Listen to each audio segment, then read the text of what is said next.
You're listening to the Gettin Salty Experience podcast. Here we go. Somebody please put the fucking fire out. I don't think we could ever get rid of that. No. I listen to a few other podcasts, like they're a little bit more professional. They have their name and like in flames and everything. Yeah. But I don't think we could ever get rid of that. It's perfect for us. What? Somebody put the fucking fire out? What's the matter with you? Will you take it easy, please? We didn't even get started yet. We're only 52 seconds in. It's okay. And what? I don't know. I'm not following what you're saying. You're picking up what I'm putting down. Oh, okay. Well, welcome back to the Gettin Salty Experience podcast. You know which one it is, Tank. It's the only one. The only one. There's a lot out there. Everybody's calling it now. Everybody say, "Oh, you know what? Why don't we be the Firehouse Kitchen Table?" Nope. There's only one. It's us. We started it. We're doing it. We're taking it to new levels, and you'll see what's coming up soon. Oh boy, we got super some good guests. stuff coming. It's gonna be insane. I don't even want to say. You guys are gonna shit yourselves. Yeah, if you haven't already. But yeah, what's going on, Ruff? I've been waiting for Big Mike. To be honest with you, I can't wait to hear his stories. Oh yeah, man. He's a spring chicken too. 80-something years old. Got on in the 60s. 82. What were you doing? Were you doing a little whitewater rafting before you got here? You got your life vest on still. What are you doing? Tank. Hey, I'm gonna have There's no laughing, Tank. Don't be a palm tree. You cannot have that much girth and palm tree over the coobs just like that. That's a mighty big palm tree, bro. That thing comes down. I apologize. That thing can't sway. How is that swaying all the way over by you? It sways, bro. It moves, baby. It's agile, mobile, and hostile. Don't worry about it. Oh shit. Yeah. And you can run him. Tank, you laugh whatever you want to laugh at. Don't let him scare you. Believe me, he's all bark, no bite. Life preserver doesn't turn the heat on in his house. What are you afraid of? Don't be afraid. It's 60 degrees out. It's 60. I know. Beautiful. Right. Even up there, it's 62. It's 74 in Queens today. I was in Queens. Was it? Yeah. We broke 70s today too here. Yeah, man. No, we didn't break 70. No. You definitely don't have the heat on tonight, bro. I got the fire going, actually. You do? What, the little pellet fire or the little potbelly stove? What do you got? Yeah, the stove. You and Rosie making some marshmallows tonight or something? She goes out on podcast night. She goes to her friends up the road. They have a movie thing night. Oh, it's a movie night. Tank. I don't care where they go. Yeah. As long as she's out of here, I don't give a shit. Yeah. Oh, all right. That's cool. We should do the wives again. We should have the wives on again. Yes. You can do it. Yeah. She enjoyed that. She did. Yeah. She's smart, Mikey. God bless her. God bless her. All right. Listen, I could say just talk all day with you guys, but we got to pay the bills here a little bit, Tank. So we do. Do your magic, bro. Do what you got to do. Do it.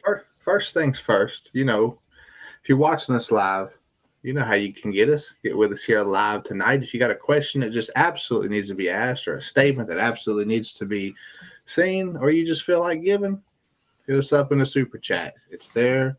It's always available during a live show. It's wonderful.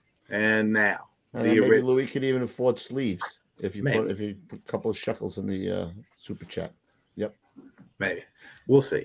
And the OG, the for real, it is gettingsaltyapparel.com.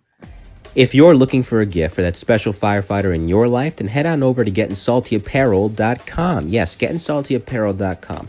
What do we have? Well, we carry hand-drawn original t-shirts, glassware such as mugs, shot glasses, pint glasses, engraved Arctic cooler cups, and much, much more. There's also a full line of firefighter tool bottle openers like Halligan's, nozzles, and wine bottle opener accesses too. And if you're a cigar smoker, congratulations! We have partner sauce cigar cutters and humidors. Think we're done? Far from it. We got toiletry, gear bags, koozies, a full line of hats, decals, sweatshirts, and once again, so much more. We can also personalize most of these products, and if you want discounts, hey, you've come to the right place. We got discounts on large orders for promotion dinners, weddings, as well as installation dinners. Just head on over to gettingsaltyapparel.com. We got to make a shirt. I tried not to laugh. I tried not to laugh. You tried. We're done. Far from it. I think we got to make a shirt like that. Incorporate. I think we're done. Far from it. Oh my God, that's too freaking funny. I tried not to laugh. I told Mike I would laugh at it. He's working on the other one too. The health and safety old school tip of the day. That'll be good, bro. Yeah. You think you're salty? Far from it. Wash that shit up. Oh, shit. Salty's clean is the new salty. Far from it. Yeah. All right, boys, we got one more before we get started. Big Vin. 40-something years in the fire service. He knows a thing about fire floors, and he knows a thing about the firehouse floors and the fire floor. Wow. That'd be Vin. Roll it. Armor Tough interlocking floor tiles are the best choice to replace new or aging, stained, cracked concrete, or epoxy floors, and here's why. Armor Tough tiles comes with a lifetime, yes, you heard that correctly, lifetime warranty, and are usually installed in just 1 or 2 days, depending on the size of your station, with virtually no disruption in the operation of your station. Armor Tough interlocking tiles are guaranteed from the following: chipping, cracking, peeling, breaking, or staining, and once installed, the tiles are non-skid and non-slip. And they also meet the ADA standards for the friction coefficient, which you always love. The tiles are stain resistant and impervious to any chemicals or volatiles that we commonly see used in the fire service. And once installed, you can clean your floor the standard way, the old school way, with just soap and water. Install an Armor Tough tile in your apparatus bays, your offices, training rooms, workshops, exercise rooms, kitchens, banquet halls, or any other room. Yes, any other room in your station. Call Vince today for a no-obligation quote at 908-917-7697. Why install a breakable epoxy floor that you're going to have to replace in 5 to 10 years when you could have a floor that will last a lifetime? Drop a Halligan on an Armor Tough floor, you won't see any damage to it. However, you can't say the same about concrete or, of course, epoxy too. Join the hundreds, yes, hundreds of career and volunteer fire departments nationwide who have chosen an Armor Tough interlocking tile floor. Armor Tough interlocking tiles are half the price of epoxy and will last a lifetime without issue. Again, call Vince today for no obligation. Yes, you heard that correctly. No obligation quote at 908-917-7697. Wow. What school of acting do you think he went to, that guy, man? Hard Knocks. School of Hard Knocks. Is that where he went? Tell him about the deal. We got a deal too there, bro. Yeah. Tell him about Vince's deal. Armor Tough has a deal going on. All right, fam.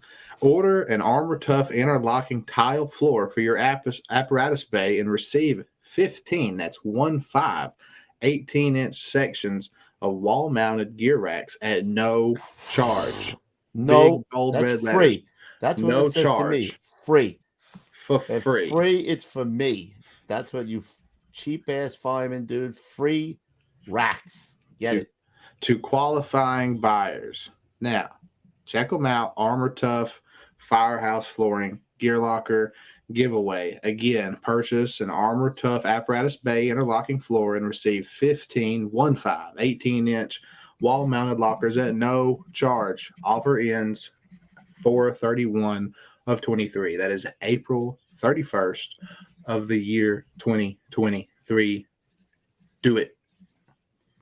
Get in there. Get in there and see my boy Vinny Bag of Donuts. Good guy. Big Vin. All right. Want to bring him in here, Ruff? I'm going to get ready with the key. I'm going to right. hit it up. You ready? Get him. Announce him. Are you ready to go? Yeah, man. Oh, yeah. All right. It is our honor, our pleasure to introduce 82-year-old retired FDNY Lieutenant Mike Barone. There he is. Yeah. Mikey B in the house. What do you say, Mike? How are you? Hi, fellas. Welcome, welcome. We got to do. He was on the job. I'm going to say before 3/4 of the guys in the chat tonight were born. That's what I'm going to throw out there. But before we dive into that career, we got to do our patriotic duties, Tank. Yes, sir. You got it. Join us, fam.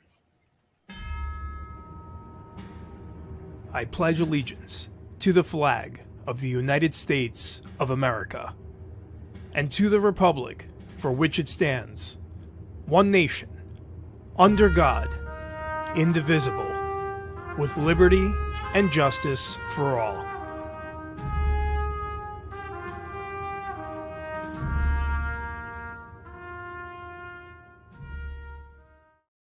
Still gets Oh, me. Gets me every overclamped. All right, word of the day, really quick. Word of the day. I'm ready when you're ready. Do it. Bow. I'll take Where the it. date is? Pizza. I'll bet. Show that picture, Tank, of this.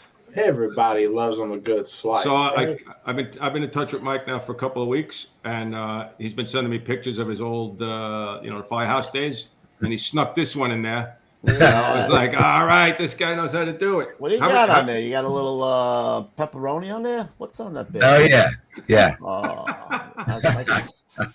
I can smell that good. from here. Yeah, I thought it was interesting, so I shoved it in. Still got the guns too, Coops. I see him. Look at him. It's in good shape. I try. Yeah. Gallione will be proud of that pizza right there, man. He would be proud of that Yeah. pizza. All right, let's get into it. Where you from originally, Mike? Give us the early days. You of know, Mike you're Barone. kind of. I'm having a problem hearing you. Uh-oh. It's like the volume is a little too low. A little too Too low. low? Can you turn it up on his computer? You want me to turn my volume up? No, he needs to turn his computer up, most likely. Yeah. Can you turn All your mic up, Mike? I'll try it. Testing 1, 2, 3, 4, 5. Testing for proper modulation. I got it. When the green Got eye it. opens, you're testing for Yeah. proper Not only is he modulation. good looking and he can make pizza, but he's also On the technically fly. savvy. He's on the fly. He's doing this. All right, now let's do it. Let's talk about it. Let's talk we're about good. a young Mike Barone. Where you're born, where you're from, where you grew up. Well, I'm an original Staten Islander, born and raised there. Okay, my dad was first generation into America. His father and mother were born in Italy, and then he was first generation. I was second, and he was a firefighter actually working on Staten Island. But believe it or not, he never once said to me, "Why don't you take the test, become a firefighter?" I didn't know that. Once. Really? Is Yeah. that right? It's incredible, really. And we actually lived right next to a firehouse, a 78 truck and 155 engine. And I used That's to bring, crazy. Mom used to cook meals, and I used to bring them into the firehouse, and he'd be playing pinochle in the kitchen. Oh, so he was in the firehouse right next door to the house? Yes. Oh my God! That is Yeah, the shortest tough commute I've ever heard. Listen, Don't trip in the It's crack in the 8:59. sidewalk. You gotta be late for work. Get up. yeah. I didn't know that, man. That's great. They used to send me on errands to the back door. Allegedly. Yeah. into a gin mill and whatever, So Right I next door. was That's the great. runner, whatever, yeah. And everybody in the truck there was like 6'7". I never seen bigger guys in my life. When I went into that firehouse, I had to strain my neck to look up at these guys. What year did your father get on? He got on in 36. Oh my God. Wow. God bless. Oh my Amazing. God. He got on in 36, and he retired in 58. And that's when I went in the Army. I went in the Army in 58, What made you want to go into the Army, Mike? I graduated high school early. I was 17, and I was hanging out up the street corner, and I'm saying, this is not doing it. This is not what I want to do. I wasn't doing anything really. I should have went to college, but I didn't. But so I got together. There was about four of us, four other guys. There was five of us, and we all went down to the draft board. Back then, they were drafting. When you were 21 years old, you got drafted. So we went down and boosted up our draft, and we got drafted at 18 years old. And in April of 58, I got drafted. So I went in the Army with these four guys and took basic training with them. And what the hell did I know? My father was also a plumber, so I was learning the plumbing trade through him. But so I put in for the engineers. Like, what the hell did I know? I want to be an engineer. I want to work in the engineering. Defuse bombs. Huh? What do they defuse bombs? Those guys. I don't know what the hell they were doing. But anyway, they give you aptitude tests, when you're in basic training. And then after we graduated basic training, I get orders to go to Fort Gordon, Georgia, down in Augusta, Georgia. And they wanted to make me a teletype operator.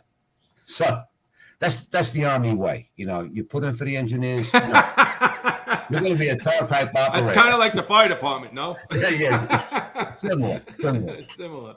So anyway, I went into the service training, teletype operator.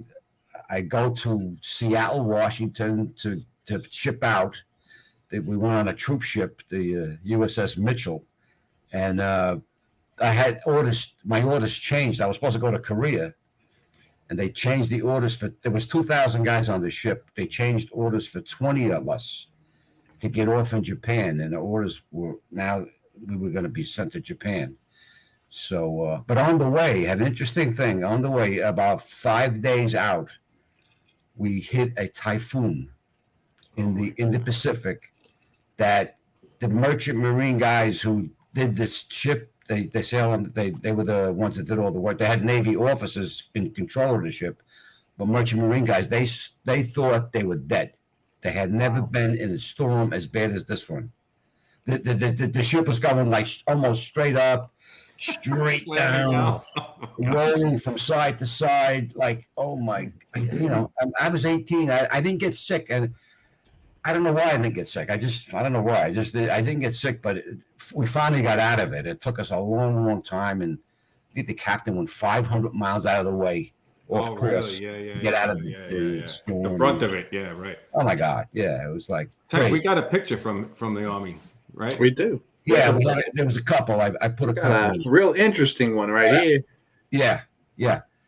I was in a relay station, a teletype relay station, and I met a guy there who I don't know what the hell that is, who was working in a microwave tower in the same building I was in, and he had played football with this team the year before. So when we got to be friends, he learned I could play football or whatever. I did play football, and I tried out for the team, and I made it. I was a starter on the team. And what the Army did was they would look at the manifest of the troop ships coming into the Far East, and if they saw that you were a football player, you went to college, you played football, they would take you right off the ship.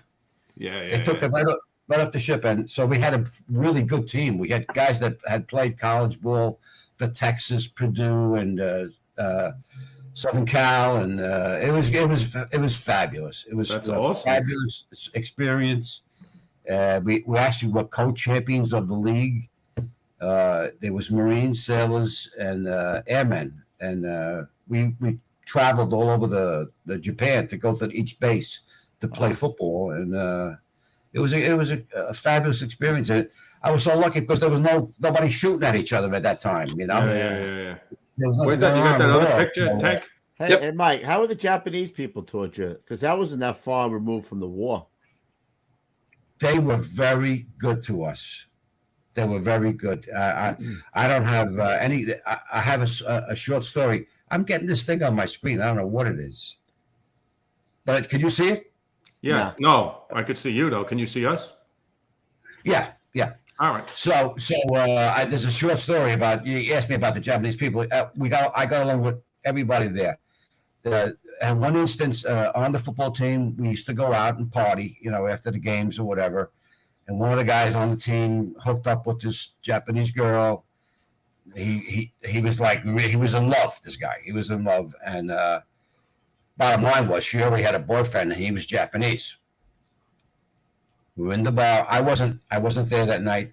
They were in the bar with another couple of the guys on the team. The guy came in with a samurai sword. I was going to say a machete. No. A samurai sword. He killed the guy. Yeah. Oh, my God. The guy was from Cincinnati. I can see his face right now. And dead. Oh, shit. Don't mess with a Japanese guy's girl. That's the thing. It was, and it was one of those things. We had a service for him and everything like that. And oh my God, man, that's crazy. I guess there was a trial or something, but we don't know. I didn't know anything. I don't know what happened to that guy that killed him or nothing. I don't know anything else other than that. Wow, that's crazy. That was bad. That was really a bad story. Yeah. Well, all the Japanese So, people but- were but- nice except that one guy. Well, if you're shipping his whole lady, what do you want? What do you want him to do? Yeah, maybe. I thought he was going to say No, machete. Oh no! Yeah, no, you samurai got to sword. carry the Samurai samurai sword, baby. God Almighty, yeah, it was not good. Not What's good. this picture, Mike? That's in the basic training. You go out after you're there for about a month, and then you go out and live in the field for I think a week or two. We lived in that tent for a week or two, and just to get you Get the feel for it. This is what might happen. You might have to live in yeah. a tent, you know. So whatever. Right. That experience, you know, it was okay, you know. So you No, got, no, so you were drafted. So you only had to do 2 years, right? 58 to 60. I only did 2 years. Yeah, I was very lucky. I met guys on the team, especially this guy from Southern Cal. His father was well-to-do. Came from a well-to-do family, and he told me, he says, I told my dad about you, and he says, if you want to go to any small college in California, he could guarantee you a scholarship, football scholarship on that college. And like a dummy, I said, I want to go home. This was after spending 2 years in the summer. Yeah. No doubt. I'm ready to go home. I should have, went. I should have stayed in California. I could have went to school for nothing, but dummy, no, I didn't go. So I came home. So back to Staten Island with you. Back to Staten Island. That, We're probably getting a weather notice or something. that's Tank. He's got That's the not me. on it. Oh no, That's me.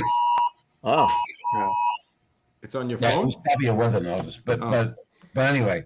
I thought we had a run. yeah. All right. Gotta go. Roof goes. So then I get out in May and in 60, and I'm not doing much. I'm hanging around, not doing much. And the post office always hired extra people during the holidays. So I said, I'm going to do that. I'll deliver mail for the holidays and make some extra money. And I'm delivering mail one day, walking down this Pine Street where my family originally, the whole family grew up in this 12 Pine Street. Anyway, I hear this noise, this big explosion or bang, and it was very overcast day. You couldn't see crap. It was there was no visibility. Everything was like soup up there, So I looked up into the sky. I didn't see anything. I kept on going, finished my route. I go back to St. George where the main post office was, and that's where you would go to get other mail to deliver. I don't know how I got there. I think I took a bus or something. Anyway, we get there. There was about 4 or 5 other guys that did the same thing. We're in there. We're told to go have lunch. So the 5 of us are walking out of the door of the post office. Here comes a guy busting through the door, and he goes past us. Then he turns around and he says, "Wait a minute." He says, "Are you working for the post office?" So we said, "Yeah." "Stay right there." So he goes in, he checks in, I guess, with the postmaster general or whatever, and he tells him what he's doing.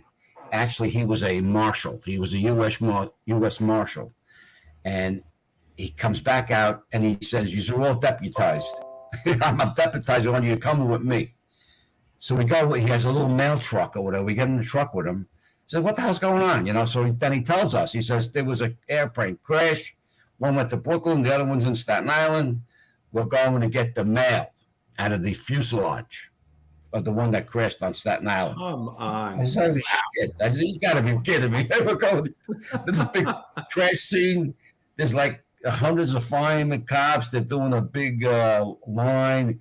They're searching for debris, whatever, from the crash and bodies and stuff. And it was like, holy shit, just delivering mail. I wound up in a plane crash, at a major incident. Yeah. At a major incident. Yeah, it was insane. So then I got into the local plumbers union. Had you taken the test already, Mike? Had you taken the FDNY fire test? test? Yeah. Yeah, believe this or not, I think the test was in 61. I took it in 61, and I got called in 62. They were calling like every 2 months. They were calling guys, you know. So it was a big turnover then, you know. But did you feel like you always wanted to do that? Did you want to be a fireman? No, the only reason I took it is because hanging around up the corner where I was, there was 20 other guys like me. You know, there was a big group of people hanging around, and then there was like age groups, you know, and the older guys were saying, you got to get a civil service job, you got to take the test, take the cops test, take the fire test, you know. So I did. I took both, and the fire department called me first. So I went. I took the goddamn job, and I'm not ashamed to say that my starting salary was $5,700. Wow. $5,700. That's crazy, man. You will risk your life for $700 a year. Holy shit, man. That is great. And you went to Roosevelt. You went to Roosevelt Island, right? Roosevelt Island for training. Yeah, that was insane. That was really insane. There was hardly any heat in the building, the administrative building there that they called the administrative building. If OSHA was what they are now, if they were there, they would have condemned that place in 1 minute. If they looked at everything that we were doing, the training sites, the shit that they were putting us through, they would have shut them down in a minute. That's so anyway. Funny.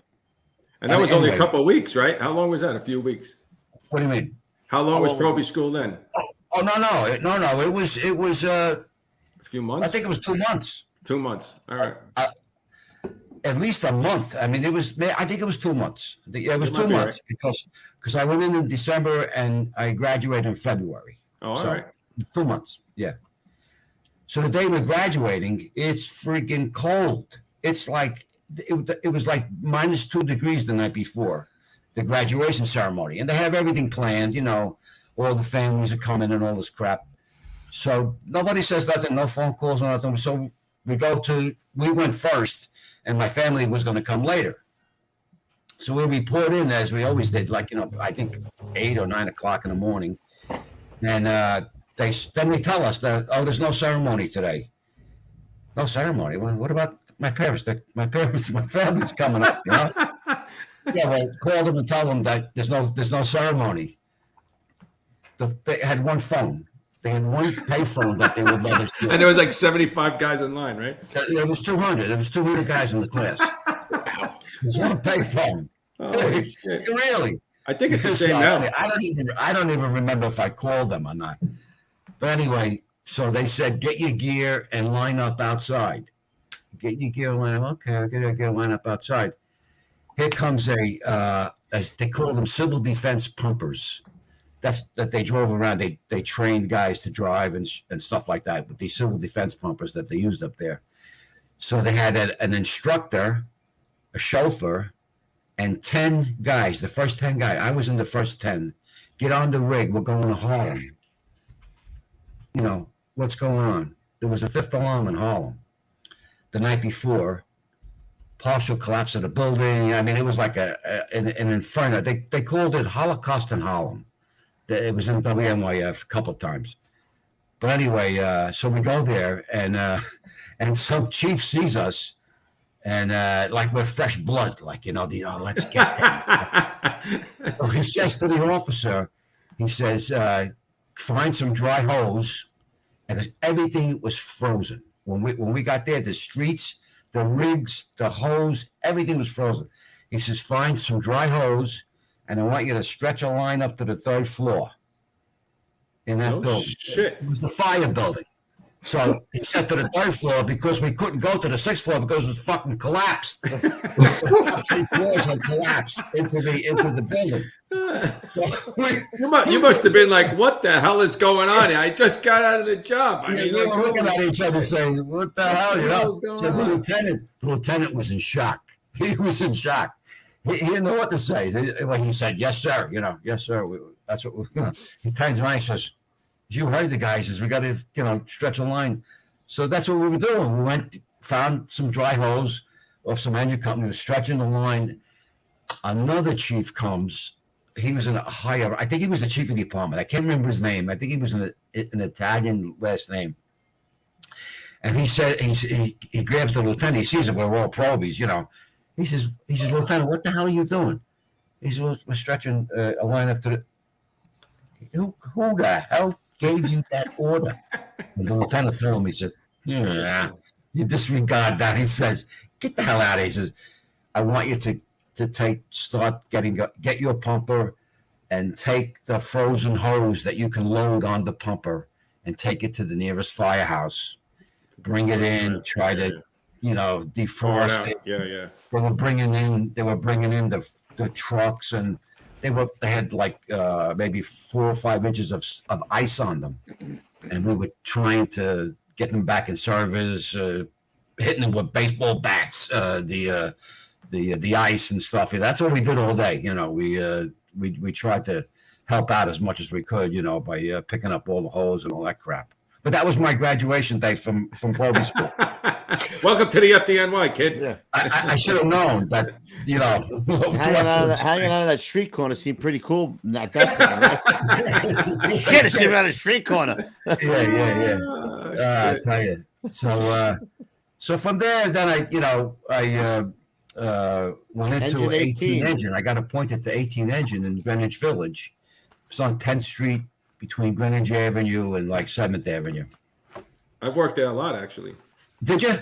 I did. Oh, that's right. You were in the squad, right? The spiral stairs, yeah. Mm-hmm. Squad. They made a squad at 18 engine, yeah. Mm-hmm. And so nice house, nice place, some nice places all around there. And it wasn't long before I started to understand what the hell the fire department was all about and what a fireman was supposed to do and all that stuff. I really didn't learn a lot from my father. He really, I don't know why. Maybe he was discouraging me. He didn't want me to do it. He never really talked about it. But anyway, I was assigned there, and I had so many instances where I would see people doing things and saying to myself, I wonder if I could do that. I wonder if I could. It was like, I don't know. I sometimes think about it, and I don't know. I got through it somehow. Who was the main guy? Who was some of the main guys there that you remember that were like guys that you latched onto? You asked me about Jack Donovan. Somebody did. Me. I think Cubes asked me, right? Yeah, because he was a friend of my father. Jack Donovan and I struck up a nice friendship, and we were part of the new regime coming in. There were old timers there. They were there for years. And they were running the commissary, and the commissary, you got ungats from the commissary in this firehouse. They were still they had us drinking canned milk. Like if you want coffee, sugar, milk. There's no milk. We're not buying milk. We have confectionery milk or some shit, Ever since then, I don't drink milk with my coffee. I drink it black. Shit. It ruined it for you. He scarred you for life. So this guy Donovan and I, we said we got to make a change here. This is bullshit, So we started making changes, and they didn't like it. They didn't like us making changes, and they told us so much. No, we're not doing that. We're not doing this, and whatever. It was a battle, and then that was, I got there 63, and I think in 64 or something like that, 65, I had my first roast. We went to a job. I think we were 32 or the first engine on the second, and we were told to go relieve the first two company up on the line. They still hadn't gotten into the goddamn apartment. It was a really good fire, and we get there, we take over the line. They're having trouble opening the door. They finally get the door open, and the reason they had trouble was that there was a huge, like 250-pound woman burnt to a crisp right behind the door. She probably tried to get out, and she just collapsed in front of the door, inside the apartment. Anyway, get her out of here. Everybody's passing it down. I'm the last guy on the line. I'm the proby. the lieutenant says, Mike, get rid of that body. Get her out of here. And I'm saying, holy shit, I'm looking at this burnt person, and I'll never forget that ever. And I'm trying to drag her. She's very heavy. And the guys that were coming up there, it was a second alarm, I think. And the guys that were coming up the stairs was saying to me, "You asshole, get a sheet and cover her with a sheet, and then drag her." What the hell did I know? So I finally did it. I found somebody's apartment, and I asked, and they gave me a sheet, and I wrapped her up and I dragged her down. I'll never forget that incident, with that woman, But it was. What was this, Mike? What was the city like at that time? What was it like down there? Was it a very, very good question? The city was blasé. The city was calm. The city was like not so much like an old boy type of thing. We got a nice gig here. Don't rock the boat. And we found that out pretty soon when we tried to take over the commissary, and we were like, whoa, no, not doing that, So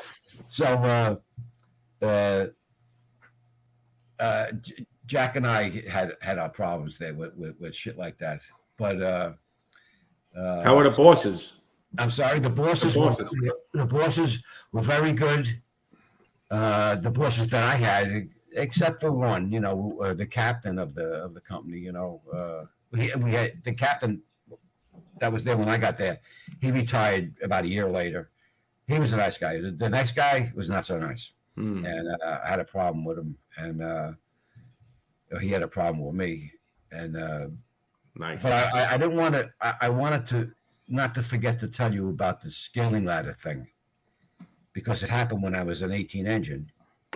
We were first doing Washington Square Park. Well, it was like Washington Square West and McDougal Street. The fire was on the 11th floor of a beautiful, like 6-room apartment building. It was like really high end there. And the fire was on the 11th floor. There was a doctor, his wife, and 4 children hanging out of windows on the 11th floor. Now, they weren't. They had their heads out of the window. I mean, they weren't hanging, whatever. And that's what we see when we arrived. All right. First new engine, we go up to the whatever. We get up to the fire floor, and the officer says to me, "Don't ask me why, but he says, I want you to go downstairs, 10th floor, get the layout of the apartment, come back up." So I go down. The people are there. They were all panicking, and they let me in. I go in, and they say to me, "This is the best way to go, and look out the window. Look out the window." So I'm on the 10th floor. I'm looking out, and here comes 2 guys on a freaking scaling ladder. 5 truck was first due. They only had an 85-foot aerial, so it went to where, the 7th floor maybe, the 8th floor. So they had to go to the rest of the floors. Oh shit! So they carried that up to the top of the ladder and then went from there. Holy shit! They were going floor to floor. When I saw them, I think they were on the maybe 9th floor. And when I looked, I was in shock. I couldn't believe these 2 guys were coming up a scaling ladder. So I go back upstairs. I tell the officer, I says, "We got to get this freaking fire. We got to knock this thing down." So we finally get in. We knock it down. But by that time, they had gone all the way up to the 11th floor and got into the apartment where these people were, and they sort of like kept them in place there. Yeah. But they didn't have to use the scaling ladder to get them out of there. I mean, that was the main thing. I mean, how are they going to carry those people and their balls? How are they going to do that? Balls are heavy, bro. Shit. It would have been insane. Holy shit. Actually, all they would have had done was to get them down 1 floor.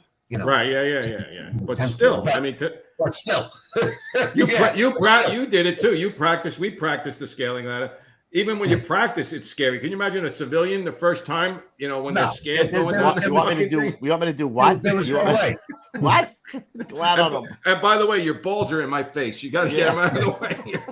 Holy shit. There was no way. But anyway. That's crazy, man. That was nuts. The 2 guys both got medals. You know, they got nice medals. And Yeah. the first two engine who put the fire out, we got Ungats. Who got? That's two Ungases. The first new engine, you know, whatever. That's the way it was. You know, that Should have got a unit. it was an interesting. I never thought I would ever see that. And then when you look out the window and you see these two guys climbing up, it was like, Yeah, oh when my you God. when you told me, yeah, so that would be similar, right? Up the aerial, you know. This That guy there, guy's- yeah. yeah, that's freaking absolutely insanity. That You know, is, It is insane. Yeah. when he told me he didn't tell me the story, but when he told me when I was talking to him a couple of weeks ago, he's like, "Yeah, I actually witnessed a scaling ladder rescue," and I was like, Yeah. "Do not tell me anymore." Tank, go I back don't to want- that picture, Tank. Hey, you know, another thing. When I got there at 18 engine, we had to put. We were wearing MSA masks. We had the big Scott bottles. They were in boxes in the compartments, but we didn't use them unless you were going to go into a cellar or something like that. You know, then we would use them. But regular fire duty on your first floor and above, we used the MSA mask, and we kept them in the hose beds. All right. So while you were responding, holding on to the hook on the back on the back step, you would don your mask. That's not dangerous. Nah. You would don your mask, and then when you would get there, and if it was a job, you'd go in with that mask. You know, it had a strap, and it was like a canister. You know, and you would get in, and if you forgot something, you were screwed. What you couldn't forget to do was take the tape off the bottom of the canister. So they used to keep the tape on there to preserve. They didn't want the chemicals to, you know, they wanted to preserve the chemicals as long as they could. But if you forgot to take the tape off and you get into a job and you're sucking air, you know, it's like, holy shit, what happened? You know, and then you remember, I got to take the tape off, you know, and then you would have to breathe really hard. You would have to breathe really hard to filter that shit, you know, out, and then you would allegedly get good clean air, you know. Yeah. Right. I was gonna ask you about riding. You were riding the back step when you got on, right? I'm Back step. Oh yeah. Back step. And I've seen guys holding on to the hose in the hose bed, fly right off that back step when the engine made the turn. They thought they were holding on to something. They were holding on to the hose on. They were holding on to Ungats. God. Yeah. I see them. That's three Ungatses for me. Maybe that should have been the word of the day. That's right. It should have been the word of the day. So Hold on, Mike. All right, Coobs. Where are we? What are we doing over there? Come on, get involved a little bit. You were at Engine 18. We went through Proby School. Talked about first do at the scaling ladder. We're up to the 23rd Street fire. We did the first roast. We did that.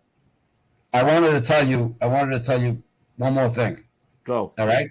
Is that all right? Absolutely. You go to a job at the end of the tour, like maybe 5:30 or 8:30 in the morning or something like that, and you were there after it was a job, and you were there after the tour ended. You get overtime.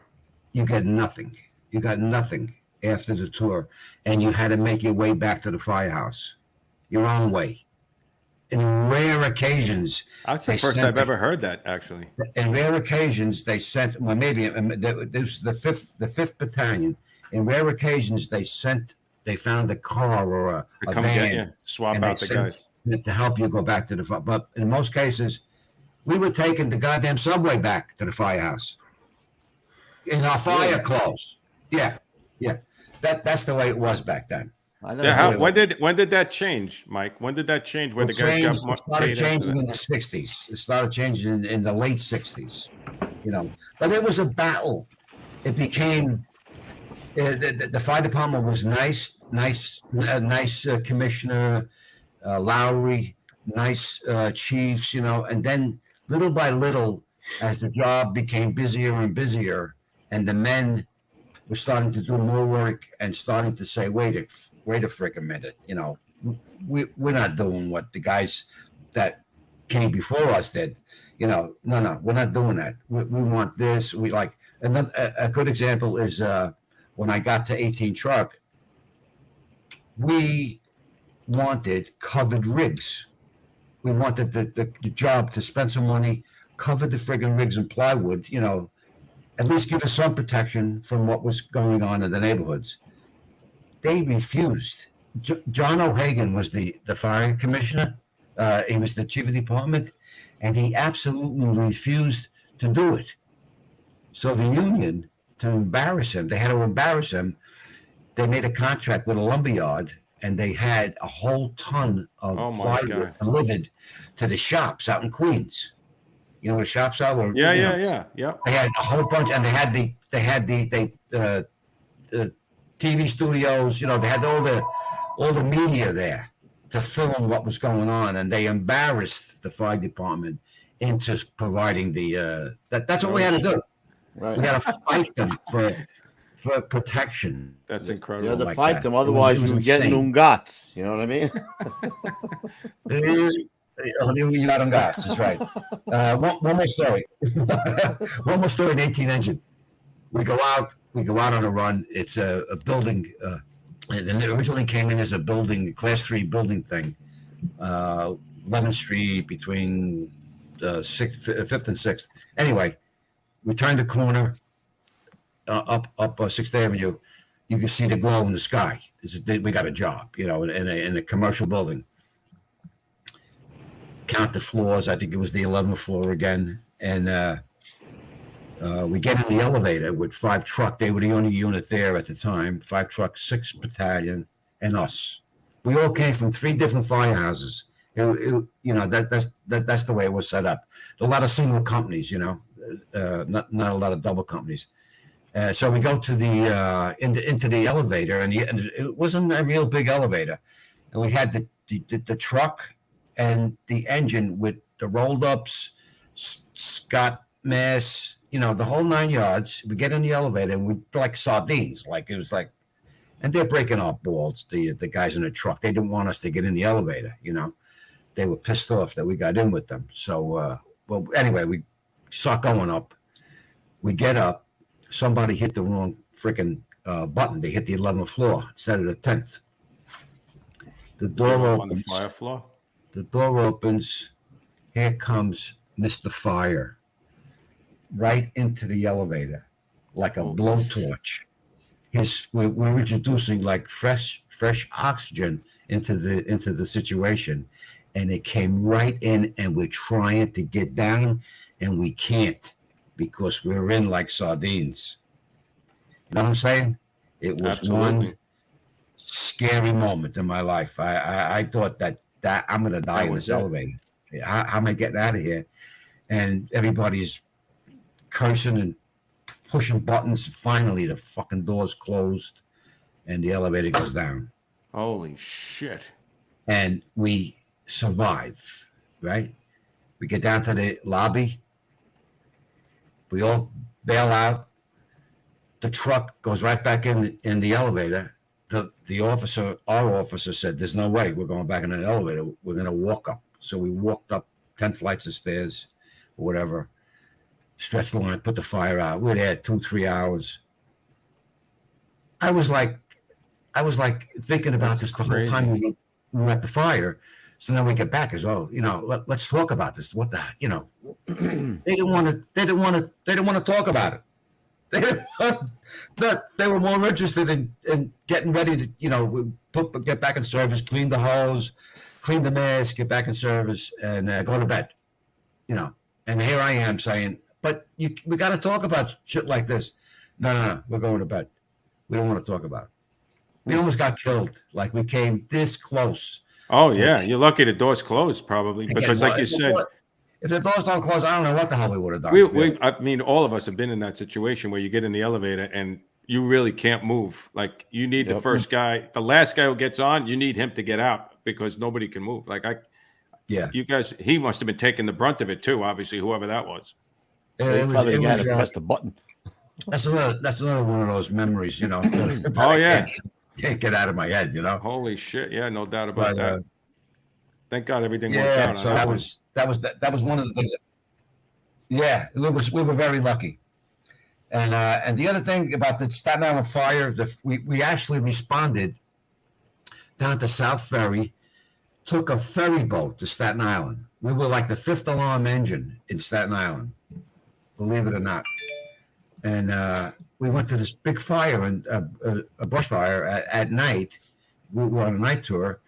They lost 100 buildings at this fire.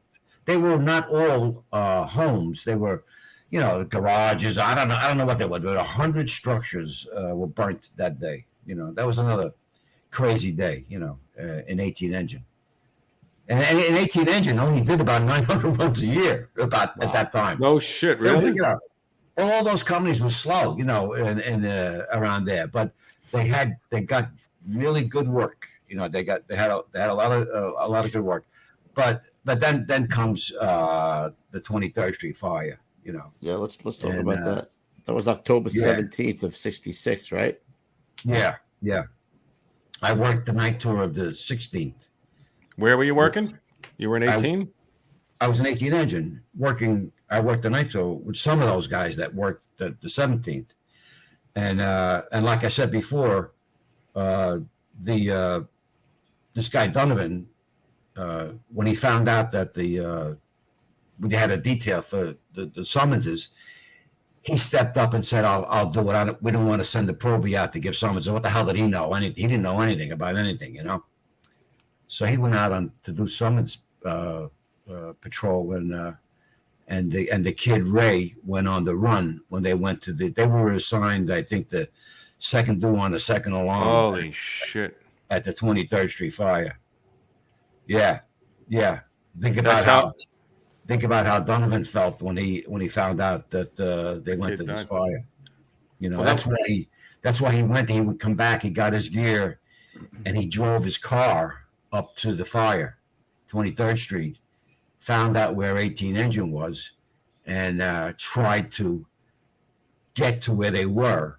He didn't know what he was doing. He was by himself, actually. He was by himself. He picked up the line that I think they had. I think they had stretched the line into the store. It might have even been that store. It might have been the picture that's on the screen. Yeah. They stretched the line in there. And what they didn't know was that this is 23rd Street. The fire started on 22nd Street in the basement, burnt underneath the first floor of this store. Right. I think it was a jewelry store. I don't know what it was. It was a heavy terrazzo floor, right? A heavy terrazzo floor that caved. So now that the fire takes place, and but anyway, Donovan went there, and he fell into the hole where they fell, and he grabbed onto the handle of the nozzle. And it's a true story. A guy from 24 Truck, a lieutenant and a fireman from 24 Truck, thank God, were there right on top of him, and they reached down and grabbed him, pulled him back out. Yep. Otherwise, he would have been the 13th guy to die, And anyway, that was. What was it like? What was it like being in the firehouse? Like after that? It was not good. It was not good. But before I go there, I was home watching TV, watching the news at night, and the 11 o'clock news, 11:30, and they said there was a big fire on 23rd Street, a lot of injuries, no talk about deaths, just injuries. And I said, oh, shit. I says, 18's got to be there. I'm thinking 23rd Street, they got to be up there. So I called the Firehouse and to find out what I could. And a guy picks up the phone. It was a guy from 32 Engine. There was a 32 Engine at one time. 32. From downtown Manhattan, they had relocated up to 18 Engine. And he said, we just got here. We don't know anything. He says, we know as much as you do. He says, we don't know anything about the fire. So at that time, the door opens, the firehouse door opens. Do you guys know Kenny Pogan? Or have you heard of him? He was in Squad 1 for many years. But anyway, he was a buff in 18 Engine. He lived in the neighborhood. So he comes in the door, and the guy on the phone with me says, hey, your buff just came in the door. I'll put him on. So he gets on. I says, Kenny, what are you doing back at the firehouse? Why aren't you at the fire? He said, I was at the fire. He says, but the chaplain who used to keep his car in our firehouse, he was the Protestant chaplain for the job. Eckhart, his name was Eckhart. He sent me back to get the notification cards for the night tour. Holy shit. I says, are you kidding? He sent you back to get the notification cards? Holy God almighty. So I hung up and I made a few phone calls to some of the other guys in the 18 engine that lived, in Staten Island. And we got together and we met down at the Verrazano Bridge and we drove in. We get up there and where we were on 23rd Street was not the command center or something. I think it was on 22nd Street, Like there was nobody around. Like the Manny Fernandez was the chauffeur of 18 engine. He was the only one that we saw. So we said, what's going on? Are we looking for these guys or whatever? We didn't know what, the severity of it at the time. We knew that the guys were missing and shit like that. He says, they went in that store and there was like a ladder going down the sidewalk opening, they had a 35-foot extension ladder in there. So we said, shit, we're going in there. So like, we were like really assholes about the whole thing. We had no plan. We were just no mask, no nothing. We were just going to go into the basement and find these guys and bring them out, whatever, So we go down the ladder and we're, I don't know how we survived the friggin' thing, But anyway, a short time later, an assistant chief comes down into the basement and he starts yelling at us like I never heard of a chief yelling at firemen like this guy was. He said he was going to have every one of us fired if we didn't get out of the basement right then. You get on that fucking ladder and get out of the basement. So he threatened us with firing us. So what the hell did I know? So we got out, And then later on, we go into the building next door. This is a couple hours later. Con Edison came. Con Edison, if it wasn't for Con Edison, I don't know, at a lot of big fires, I don't know what the hell the fire department would have done back then, because they gave us their jackhammers and they had the compressor and they set us up in the basement next door to where the fire building was, where the guys were. And the reason that we knew where they were is there was a fire patrol guy who saw them before the collapse. So he knew right where they were or where they should be. So we go down into the basement. We get this two jackhammers, some rescue company, I don't know if it was 2 or 1. They were working on breaching the wall into the basement of where the guys were. And we were making another hole, our own hole. We were doing it for a while.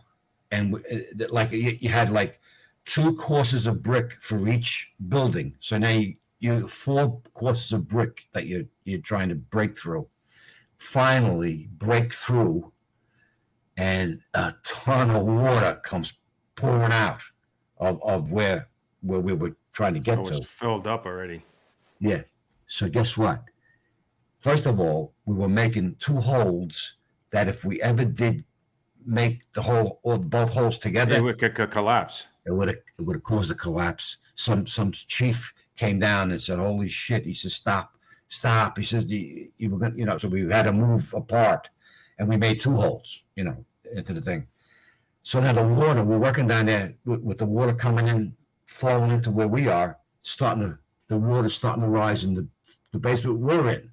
Holy shit! So somebody says, "We gotta get the trap. Somebody find the freaking trap," So somebody found the trap and they opened it and the water went down and we finally got in, and that's right where they were, right where we made the hole.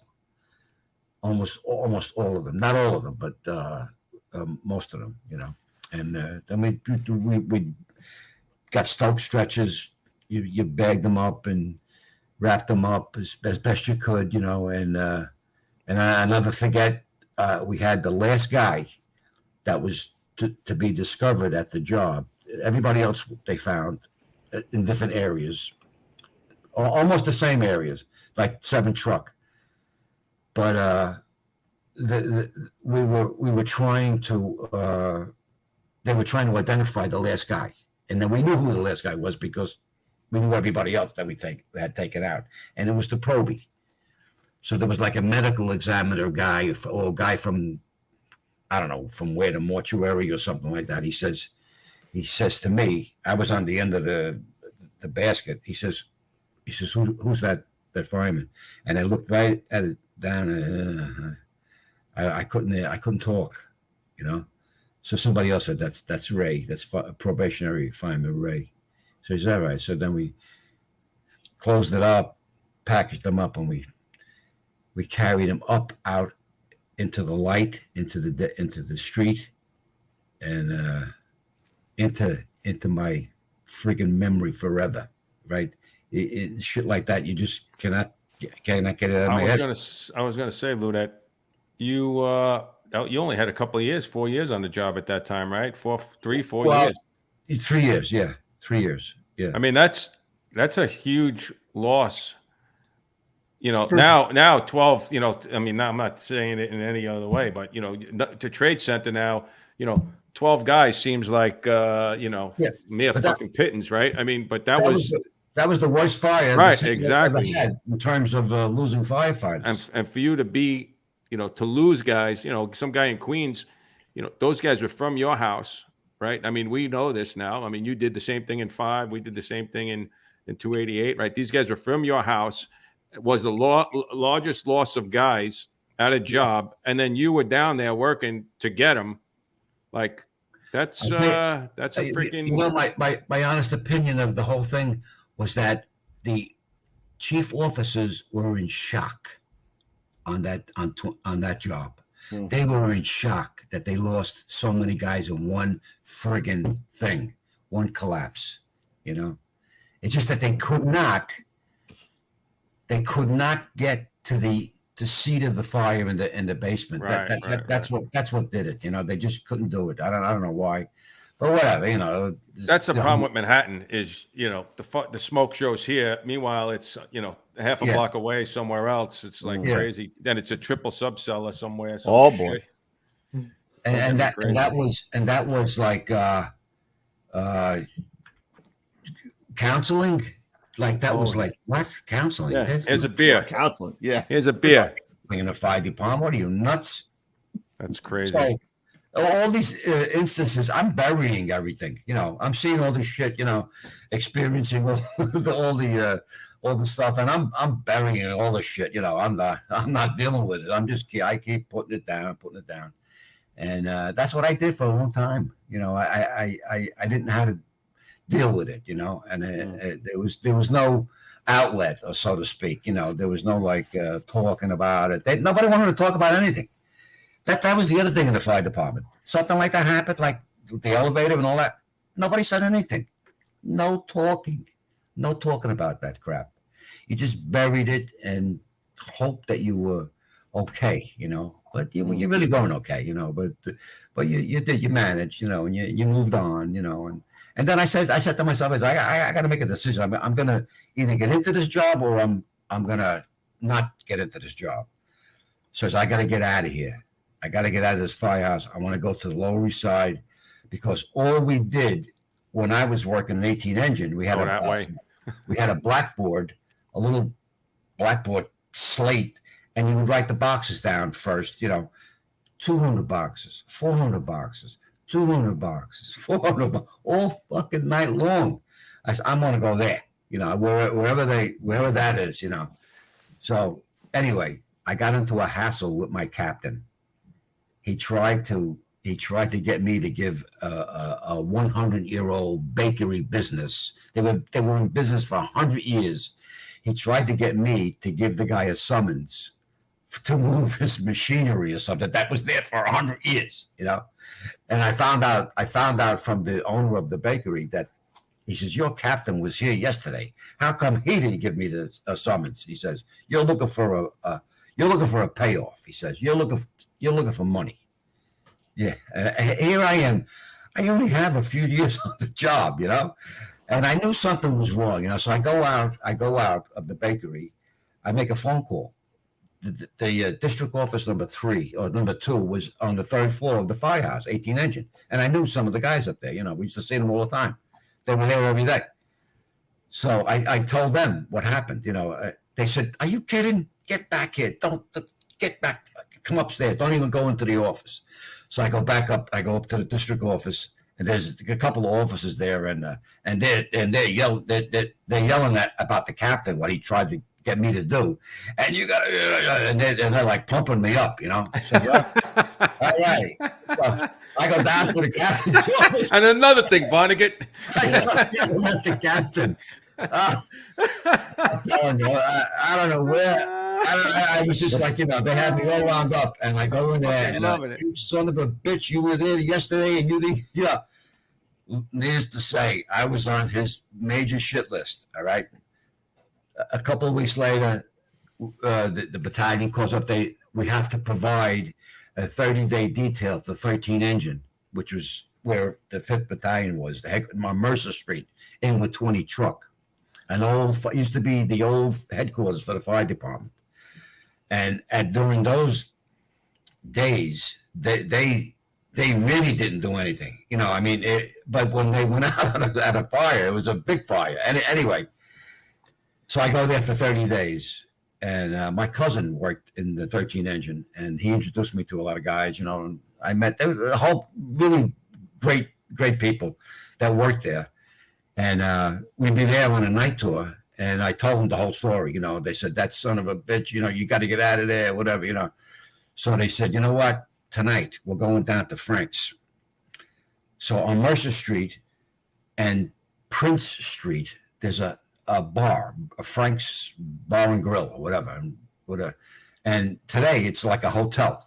It's the building is still there, and they got this thing, the Prince Street Hotel or something. Anyway, we go there. We're sitting at the bar.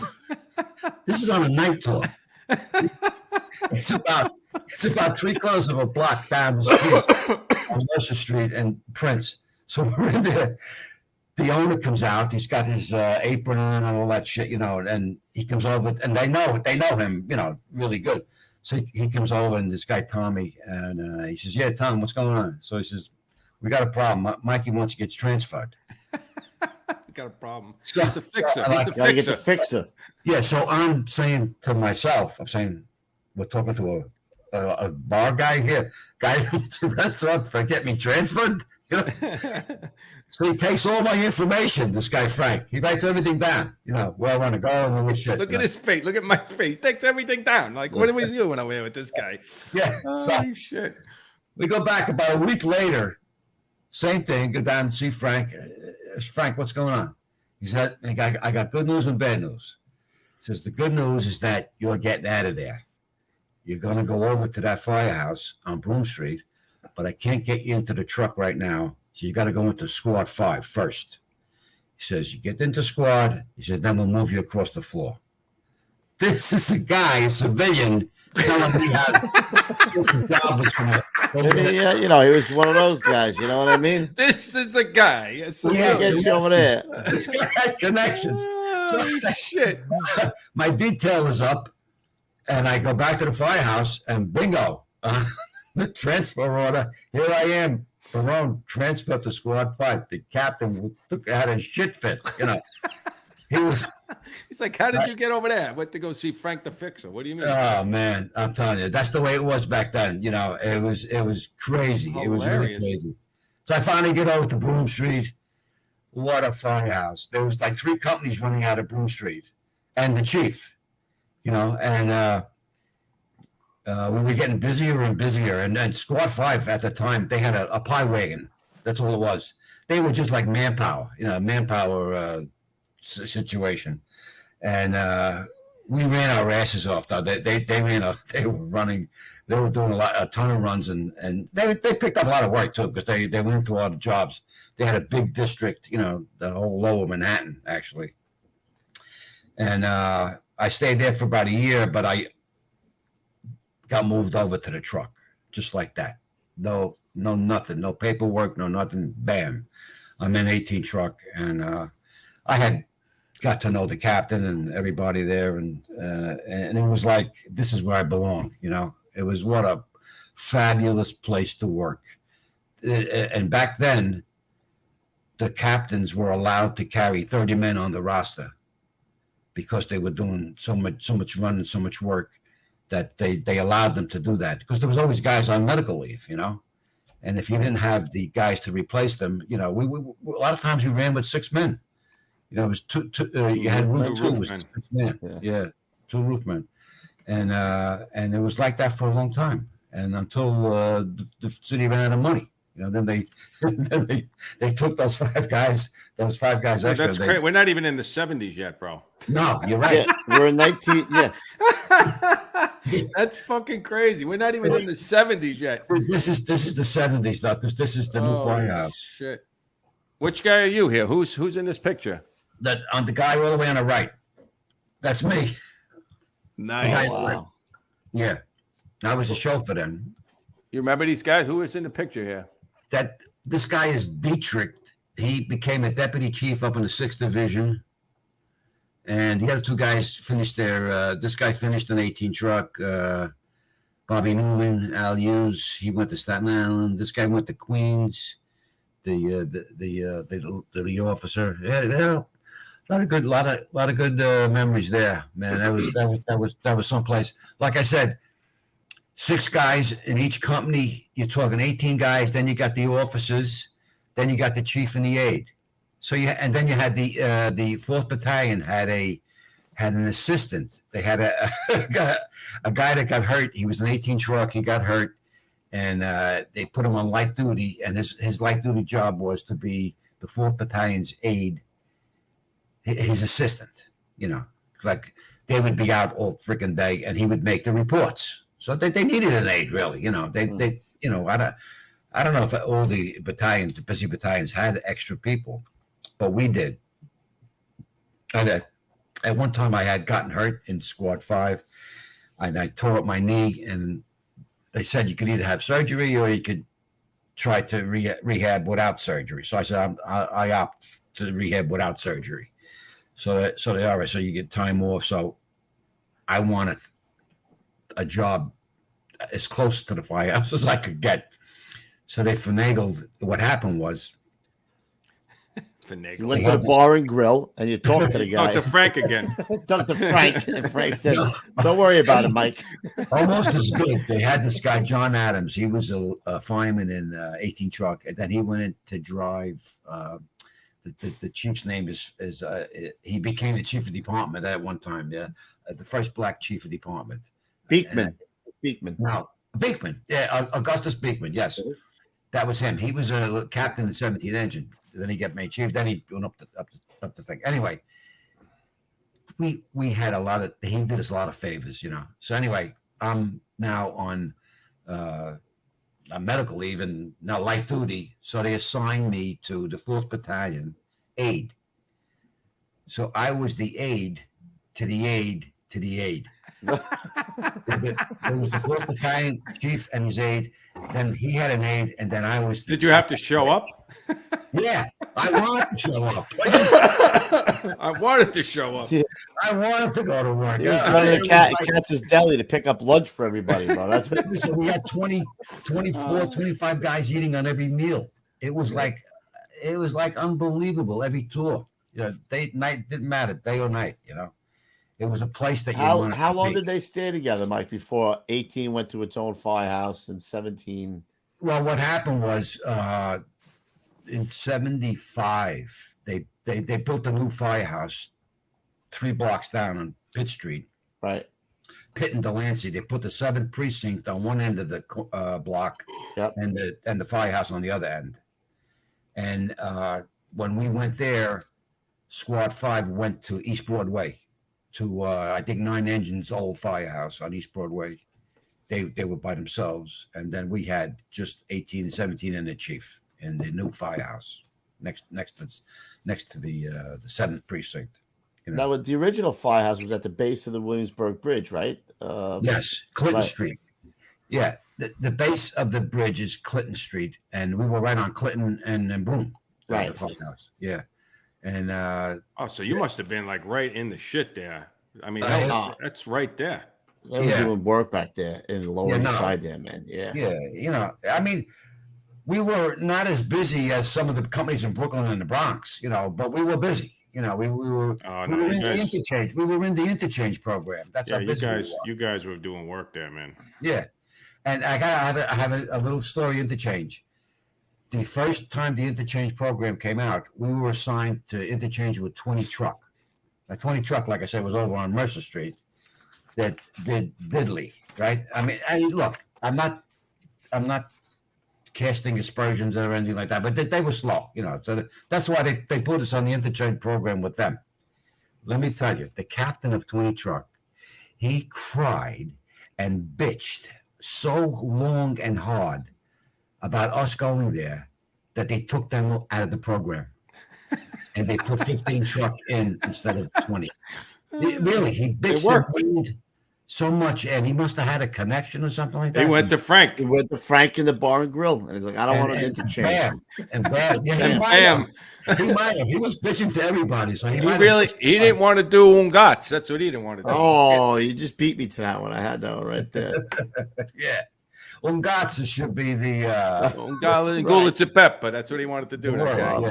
Well, Mike didn't tell you. Every time they went to the bar and grill, they got a little pizza. Right, Tank?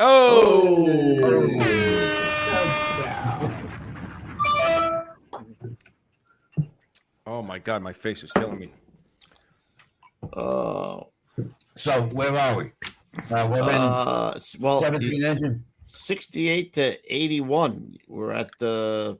Listen, there's a story I have to tell you. All right, I got him right here. I got all the stories. I got a quick one. This is 1971. Okay.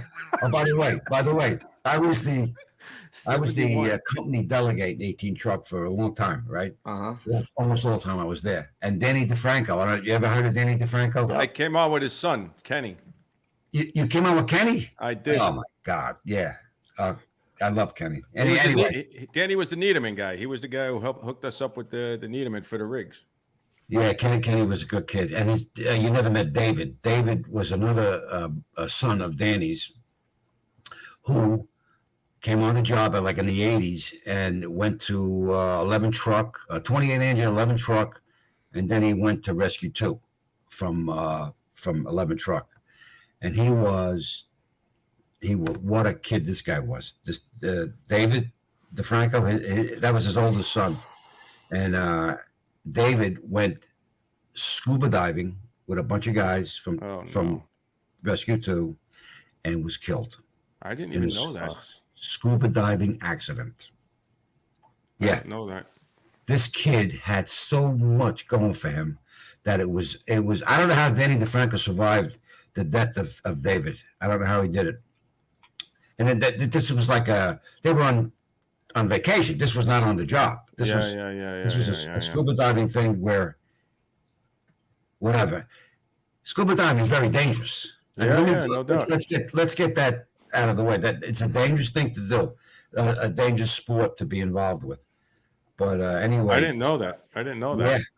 So anyway, David gets killed at this scuba diving incident, and me and Danny are very good friends.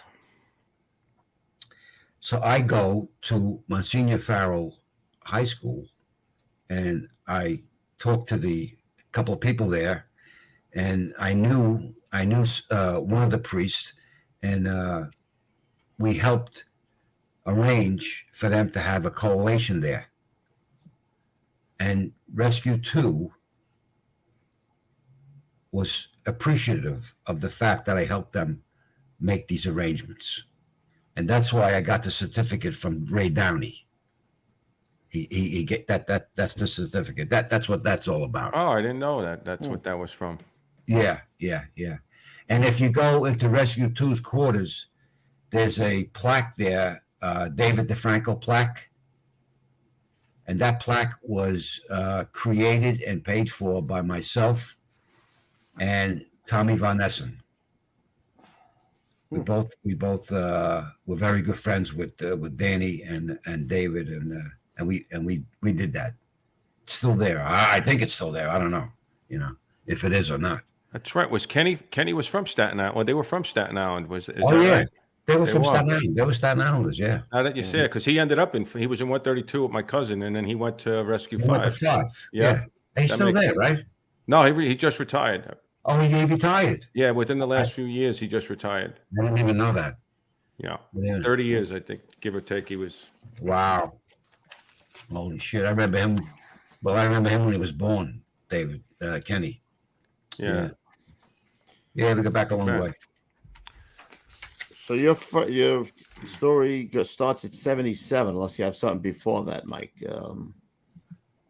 Well, I wanted to tell you, in 71, Danny DeFranco was, did you ever hear of a guy named Biaggi, Congressman Mario Biaggi? Oh, yeah, I have heard that name before, actually.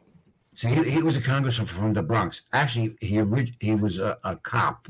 He was a highly decorated police lieutenant, I think, or something, whatever. Then he ran for Congress, and he became a congressman, and now he's running for re-election. And Danny DeFranco becomes part of his re-election campaign committee. All right. So in the meantime, we're all getting together to go on a boat trip to Bermuda. We're taking a trip. Then we had about 70 guys doing this from the Firehouse, and so we go on this trip, and we're on the boat, and it was taking off from it was leaving from pier in Manhattan, and Danny says to Biaggi, he says, we're going to have a whole bunch of people. Why don't you come to the Bon Voyage party? It'll be good publicity. You know, these people are all from New York, you know. So he agrees. He's all right. So he comes to the party. We're all whacked at this party. Biaggi comes in with his group of people, you know, and we're all posing for pictures. And one of those guys that I pointed out to you, the guy that made Deputy Dietrich, he kisses Biaggi on the lips. Oh, another kiss on the lips. Biaggi went nuts. Daddy, I can't afford to have that picture. Get that camera. Get that camera.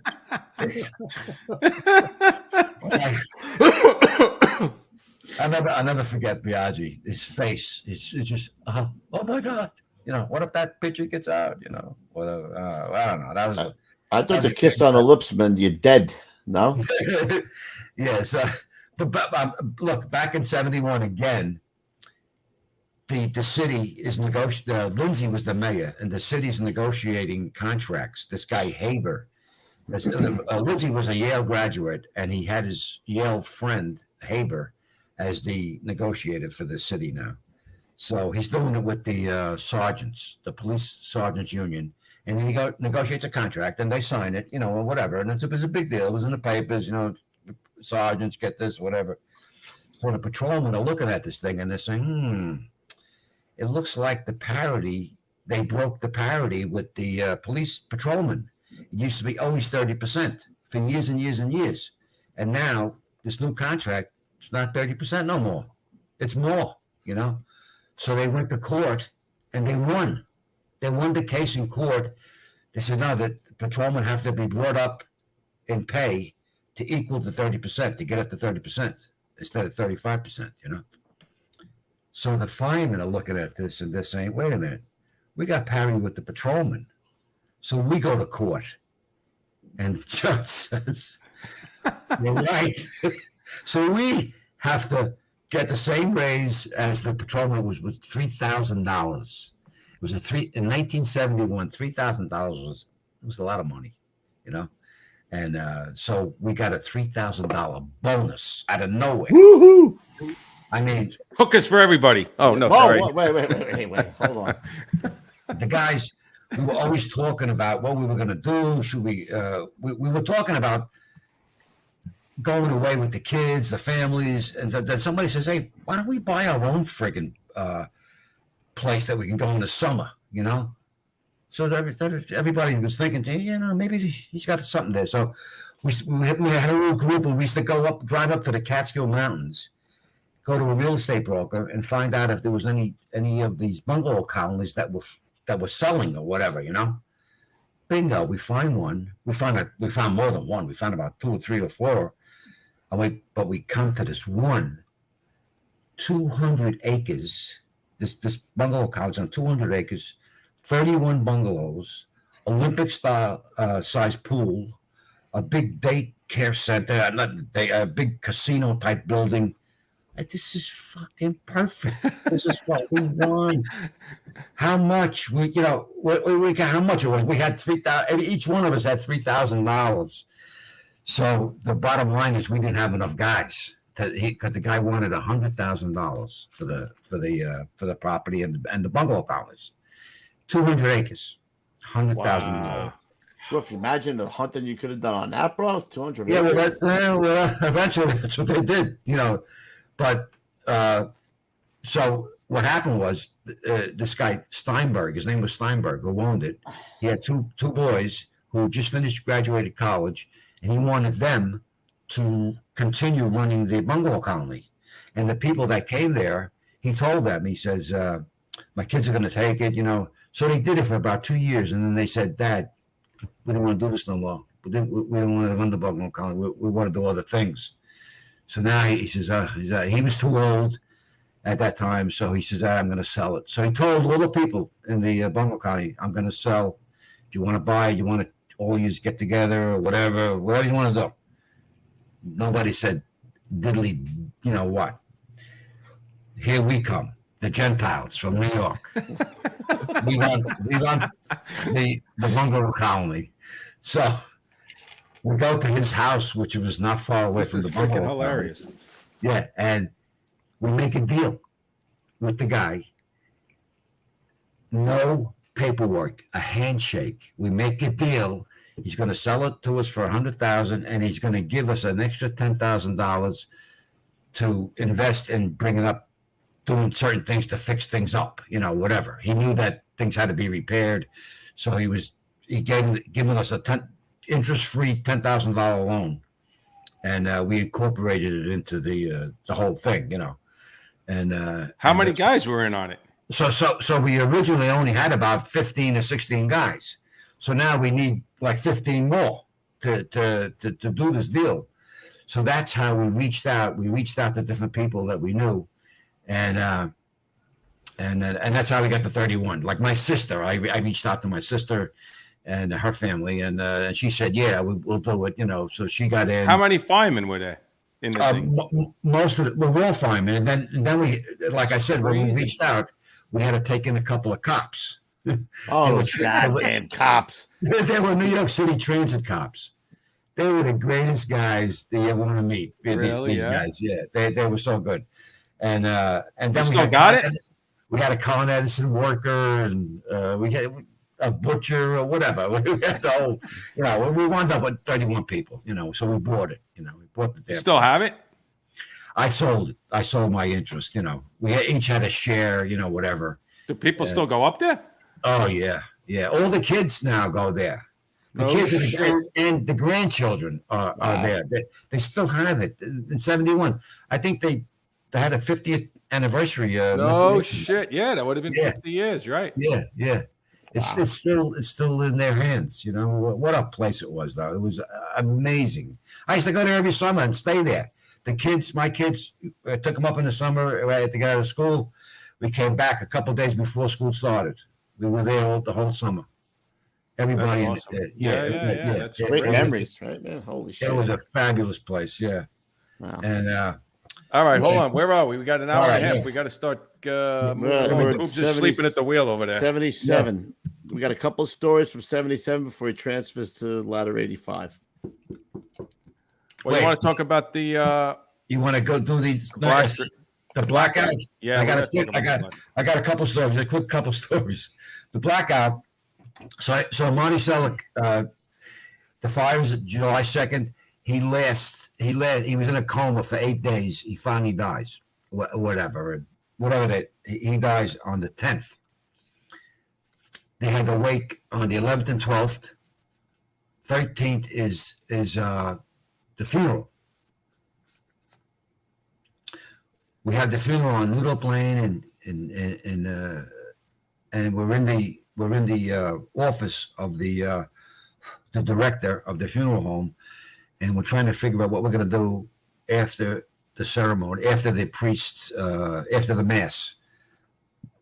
And there's a chief from one of the training center there. He's in charge of the ceremony or whatever, you know.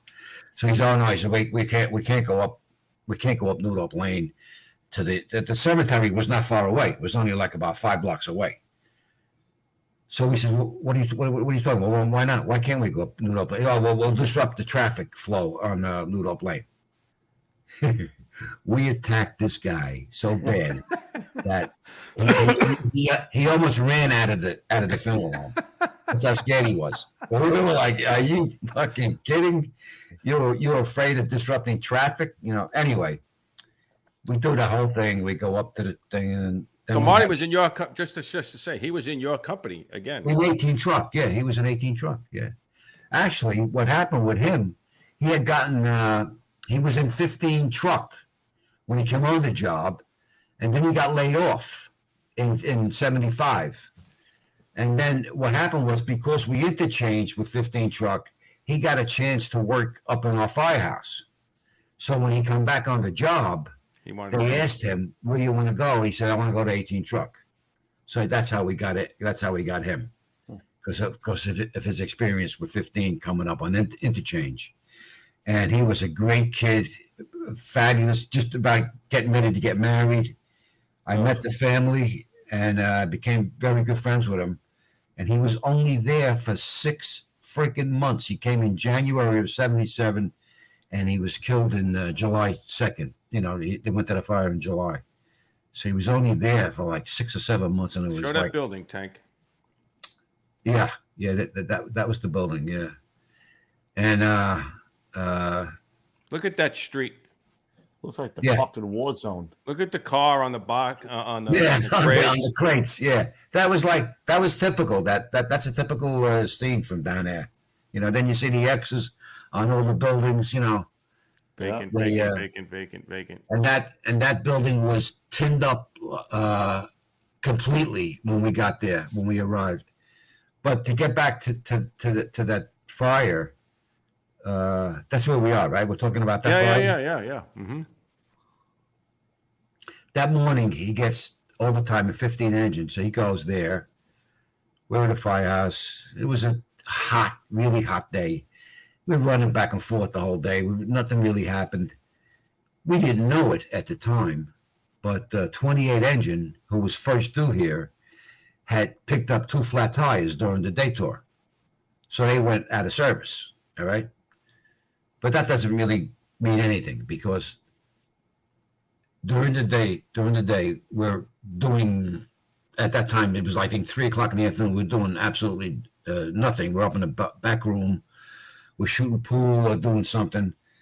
And the guy on watch hits the intercom and he says, 15 engine, it's got a job. So we're like, what are you talking about? Why aren't we there? You know, like, why aren't we at the job? So he said, I don't know. He said, I heard somebody tell them to transmit the box for Avenue D and 8th Street, you know, something like that. So we don't hear nothing, you know. So we waited, you know, and then about 5 minutes later, he comes on the bitch box again and he says, hey, this is no bullshit. I heard somebody else from 15 engine ask for the 1075 on Avenue C and 7th Street and 8th Street. So everybody slides the pole. We all go down to the apparatus floor and go over to the house watch desk, and the chief is already there, and he's talking to the dispatcher, the chief of the 4th Battalion. Remember this now. He's talking to the chief of the 4th dispatcher. So he hangs up the phone, and we're like saying, Chief, what are we doing? He says, the dispatcher says, if I'm so concerned about it, take the truck and go and find 15 engine. That's what the dispatcher told the chief. So naturally, we all bolted out of the firehouse. We're on a terrace and up to 8th Street. And the 11 truck, we have to pass 2nd Street where 11 truck is. They don't even know what's going on. They had no idea. They had absolutely no idea what was going on. 28 couldn't go anyway because they were out of service. But 11 trucks, first due truck, They didn't know anything. Nobody know what's going on. What the hell's going Nobody on? knew. We go there, we see 15 engine, they got a hydrant. We take a position in front of the fire building. I was working a mutual, so there was another chauffeur. And we're looking at the building that you saw. It was all tinned up. When we said, screw that, instead of, because some of these buildings, the way they did them, whoever did it, if it was a federally boarded up building, it was a bitch to open these, to get into these buildings. So we said, put us up to the roof. Me and another guy, Hanahan, went up to the roof with a saw and the tools that you usually take. The fire was on the 5th floor in the rear, and it was really going. So we get up to the top floor, the roof, and it's now went into the 6th floor, and it's probably in the cock loft, the fire. So in the meantime, the chief is trying to get help to this fire. We're the only 2 units on the scene, plus the chief. So we started cutting holes in the roof, and the first cut we made, when we pushed down the ceiling after we made the cut, the fire blew out like a blowtorch. I said, "Holy shit!" So we backed up a little bit, and we figured, the hell with that. We'll make a trench cut. We'll cut off the rear of the building with a trench cut. So we started making a trench cut. The same thing. Fire's blown out of the freaking trench cut. So with that, we didn't know it. With that, a sudden burst of fire comes up the front of the building, and it's followed by black smoke. I mean, thick black smoke. And I said, "Holy shit! How the fuck how are we going to get into the bucket I was now?" going to say your bucket's in the front, right? When we got onto the roof, we had to stand on the railings of the bucket to get up over the parapet, because the bucket didn't make it all the way to the top. So we stood on the railings of the bucket, and then we jumped over the parapet. We got on the roof. So how the hell? So we went to look. We went to look over the side of the roof. But you couldn't, because you'd burn your face. With that, here comes 11 truck, sends their area ladder up to the side of the roof. We see the area ladder comes. Oh, thank God! So we ran over to the area ladder. We got on that and was starting to go down. But what had happened in the meantime, when the fire really took off, there was a kid who started the original fire on the 5th floor, and he waited until we were in the building, and he went in again, and he started another fire on the 2nd floor, and he used diesel fuel on the second fire. That's where that black smoke came from, And when that ignited, when that diesel fuel ignited, it was like unbearable. And they had nowhere to go. These guys, they had 15 engine had gone into the building. Should they have gone in without anybody?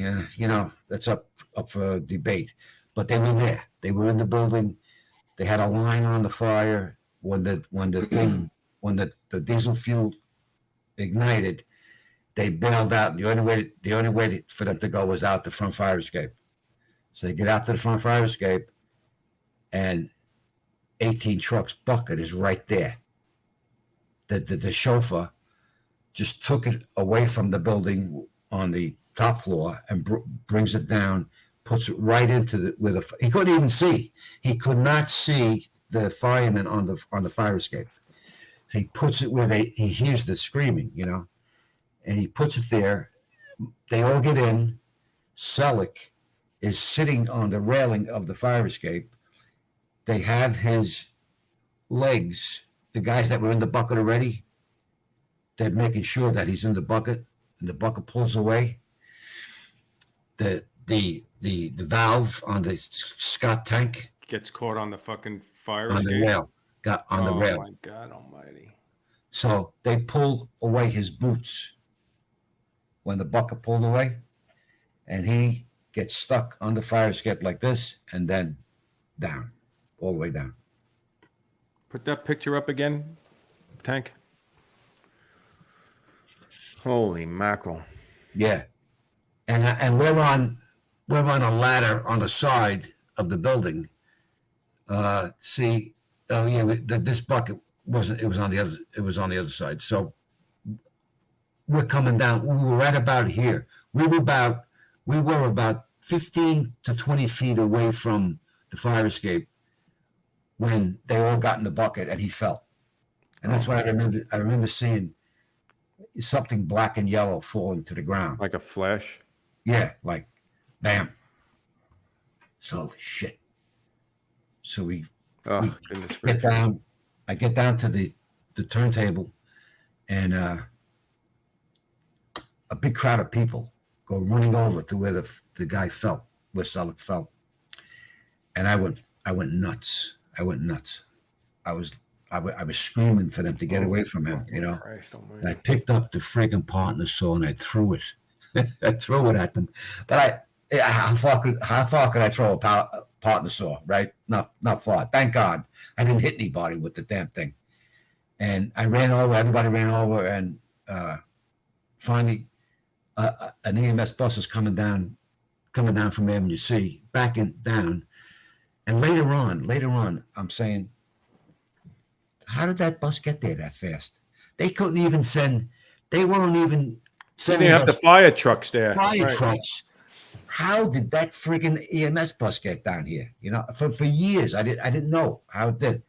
Anyway, I find out later from Kenny Pogan, who was a chauffeur in Squad 1, and I was working overtime when I was in Rescue 5, and we're sitting in the rig waiting for the guys to go to the store, and we're bullshitting about the fire.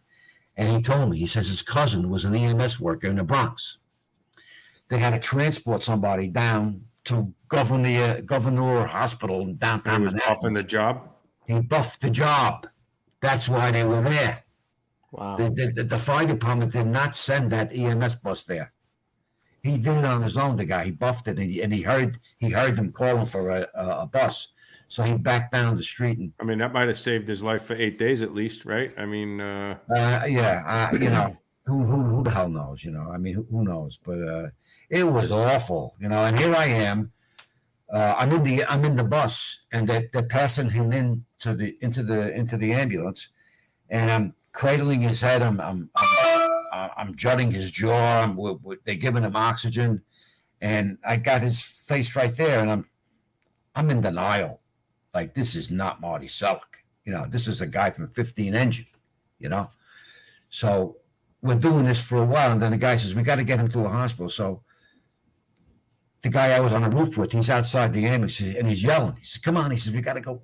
Come on out of the ambulance. We got to go back in the bucket.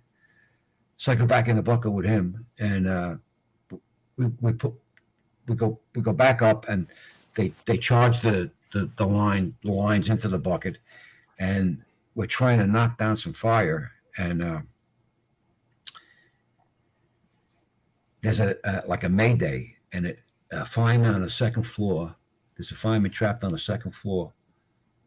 So it's holy shit. So I said to this guy John Hennigan, I says, holy shit. I says, first the guy from 15, now we got another guy from 5 Engine trapped on the second floor.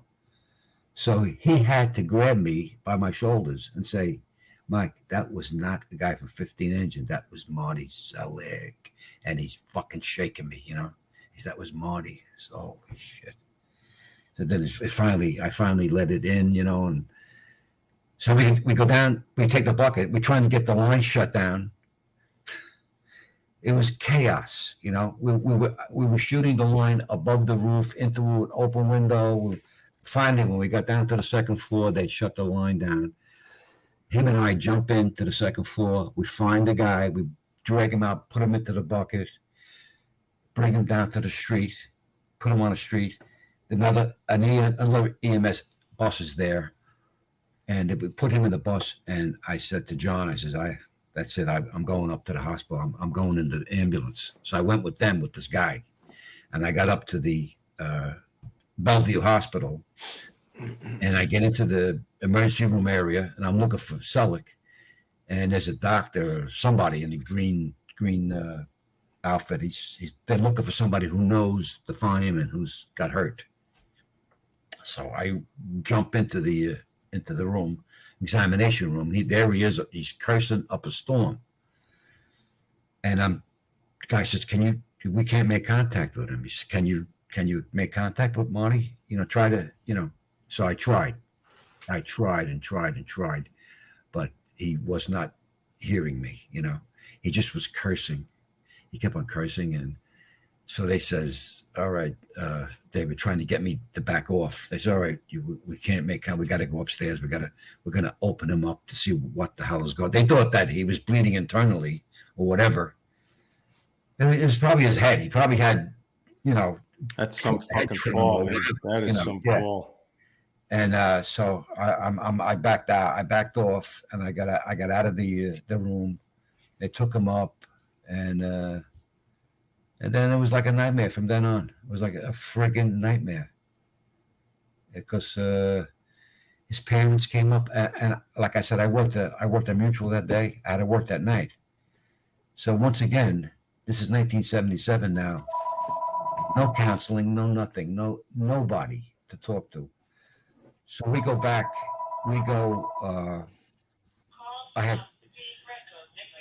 back to the firehouse. I make my way back to the firehouse from the emergency room. Before I left the emergency room, there was a delegate from the UFA, the Manhattan delegate, and I knew him. And he said, "Don't worry, we're on this. We know there was a fuck up in the dispatcher's office. Don't worry about it. We'll take care of it. Whatever." I said, all right. So I go back to the firehouse, and I had taken some of the gear from the guys that were hurt. They had brought in 5 more guys while I was there. So anyway, I go in. Nobody's available to speak with. It's just empty. And that's the way I felt, empty. So finally,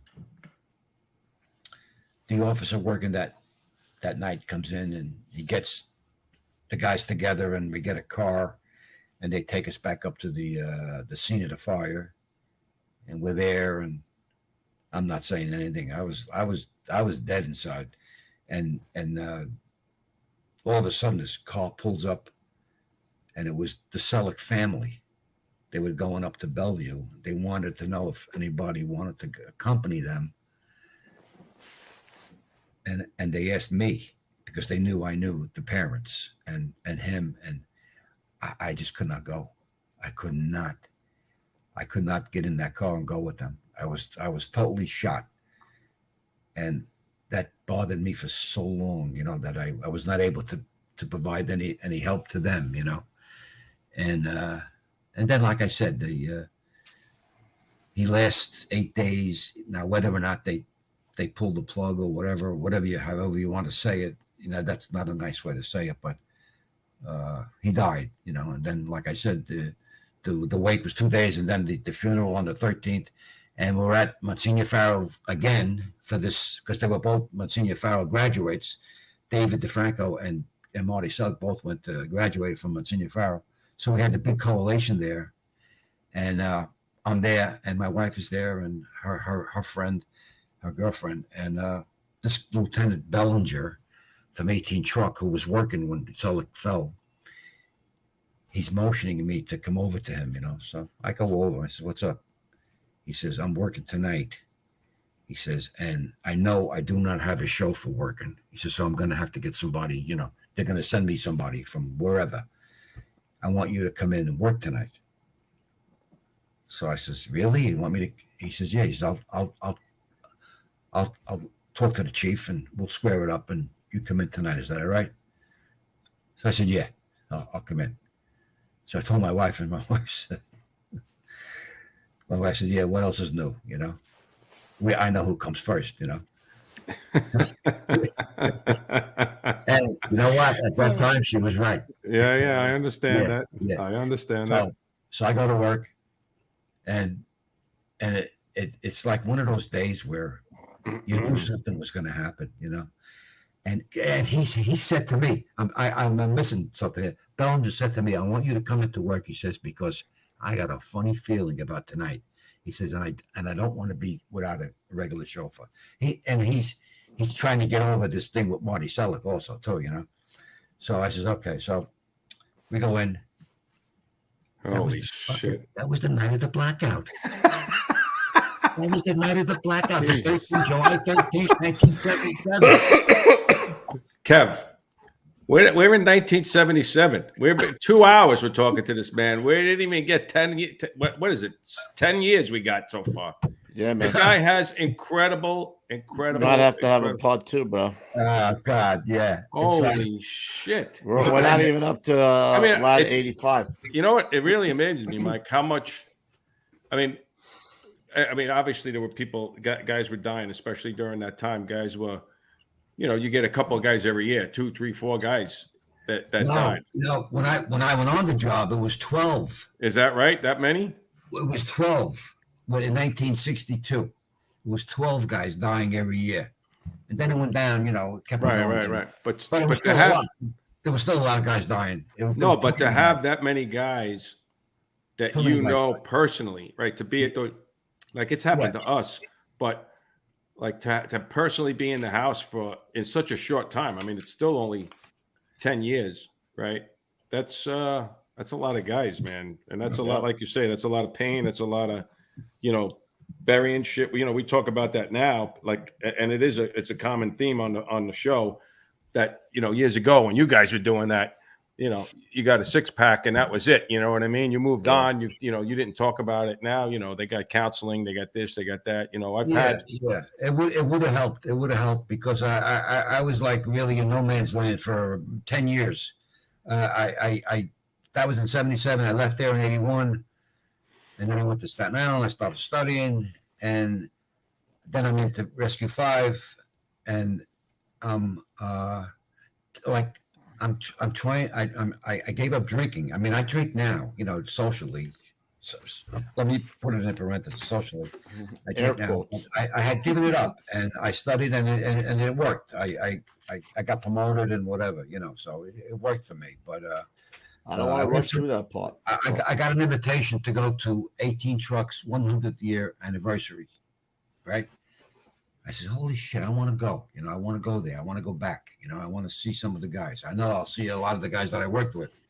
So sure enough, I go there, and I meet Hennehan, the guy that I was on the roof with, and we're talking, and he sees that I'm struggling. He notices it right away. He's, holy shit, he says, you're in not good shape, he says. You got to do something about that. So I said, yeah, tell me about it. So he says, why don't you start writing about it? He says, if you write about it, he says, that's what I did. He says, I went to school. I was writing these things, and I wrote a whole thing about that day, and it helped me get through it. So that's what I did. I started writing. And every time I picked up a pen to write, I started crying.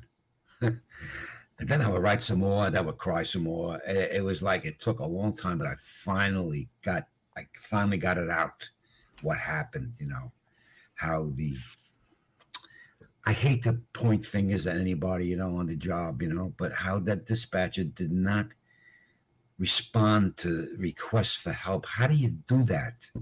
And then how do you do nothing about it? Mm. Nothing was done. They came after the fire to have a critique.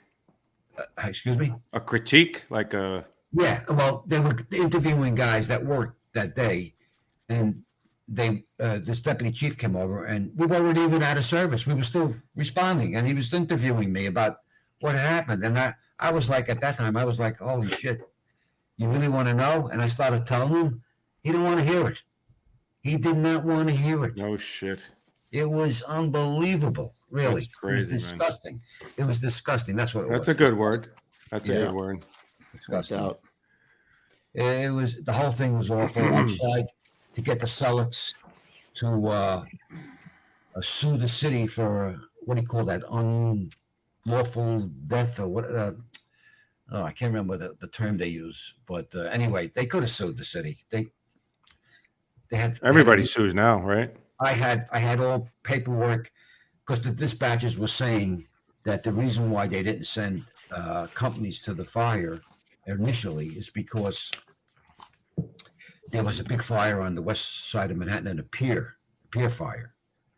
So they had the cards, the boxes. They had the cards. Each company had drawers full of cards we had a cost for every box of Manhattan and the assignments for each box. All right.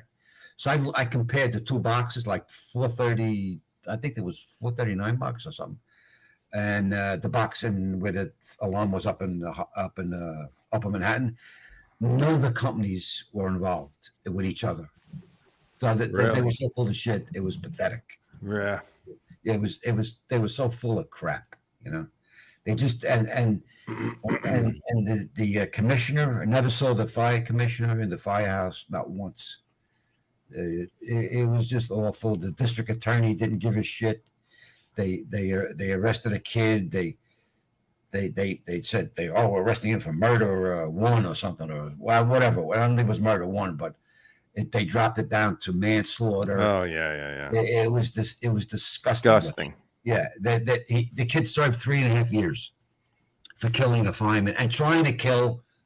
More guys. Yeah, no doubt about it. Killed the rest of us in the but he got away with it. He did 3.5 years, old bastard. Yeah, and then I particularly suffered because of it. But anyway, I worked myself out of it, and I became healthy again mentally. You know, well, that's good. It was quite a freaking thing. Mike, we're going to have you. We're going to hold off on the because obviously the blackout is probably something we want to spend a lot of time on. So would you be good with coming? You want to come back on? Would you come back on? I guess, yeah. You know, we'll finish. I told you it was going to be. I knew it was going to be. I told you that, right? Yeah. I said. We have a lot of stories left from 18. And then we didn't even get to 85 and Rescue 5 and so I don't want to sell them short at all. So they're pretty interesting stories too, you know. So haven't been that interesting tonight. No, not at all. No, we haven't got no guts. That's really that's the first time I found out about Warren Fuchs that night. Oh, is that right? I won't tell you now. But no, don't tell me. Don't tell me. I'll tell you later. All right, so this is what we're gonna do. I'm gonna tomorrow. You guys, it's up to you guys. I'm just checking with you. I want to make sure it's you. But I'm gonna text you tomorrow in the morning. I'll go through the calendar. I'll see what dates we have, and then you pick whatever date you want, and then we'll get you in, and we'll start you at. I have it right here. You have it? All right. So just mark it so that we have it, and then because I'm sure he's got another 2 hours in him without even blinking an eyeball. You know, try and make it a little more interesting, Mike. You know what I mean? It's really nice. Yeah, no, I will. I'll try. I will try. Tank, I forgot to tell you, we have to do the first responder center old school tip for the day. First. All right, so we're gonna wait for his old school tip for the next show. So Tank, you could do your old school tip, and then we'll wait on him. All right. Okay. Hang loose there for a second, Mike. Tank's gonna do his thing over there. You ready, Coobs? I'm ready, bro. There you go. All right. So we have the First Responder Center for Excellence is a non-for-profit organization dedicated to protecting the lives and livelihoods of first responders. Their education and research initiatives aim to bring greater awareness and understanding to the challenges to the health, safety, and well-being of firefighters, EMS personnel, and other first responders. They are an affiliate of the National Fallen Firefighters Foundation. And today's old school health and safety tip is, stand by, regularly clean your bunker boots, especially the bottom of your boots. This minimizes the spread of fireground and other contaminants while reducing your risk of occupational illness. And that, my friends, is the old school first responder health and safety tip of the day. Mike, I got to say, brother, that was... you know what? I don't say a goddamn word. I'm sitting here listening to the stories, bro. And my mouth is shut. I'm like, holy crap, this guy's got great stories. I told him, I told him this week, I said, I know, because I could tell it's oozing out of him, too. Like, every time I talk to him, you know, I have to almost... I have to tell him, you know, listen. He was telling me, no, don't say nothing. Don't say nothing. It's coming out of me. He's got to tell it. I see, you know, I understand. Yeah, and I told him, I said, what did I tell you before the show started? I said, as soon as the show's over, you're going to say to me, wow, I didn't even get to half of my stories. Yeah. And obviously we didn't even get to half your story, so we're gonna have a part 2, which doesn't happen too often. We don't usually have He's in guys Vinny. that go He's in Vinny Dunn category here. He is in Vinny Dunn category. Yep. So, All right. So Monday we got the Chief Turner. Actually, we got the next the 23rd open. I think is that when is Gonzo away? Tank. The last Monday of this month and the first Thursday of next month. That week that it falls like. Well, we got the 23rd wide open. I'll talk to. I will have to defer to my wife. She has a few things going on. The secretary, as the boss. Yes. Mike, talk to your boss. He's got to check his schedule. I'll send you the dates tomorrow morning, Mike. To the aid. Yeah. Send me the. So anyway, we have Chief Turner, great guy, coming on the 20th. I'm looking forward to that one too. Yeah. I'm going to keep Mike's papers right here from his timeline so we can pick up right where we left off. I have notes too.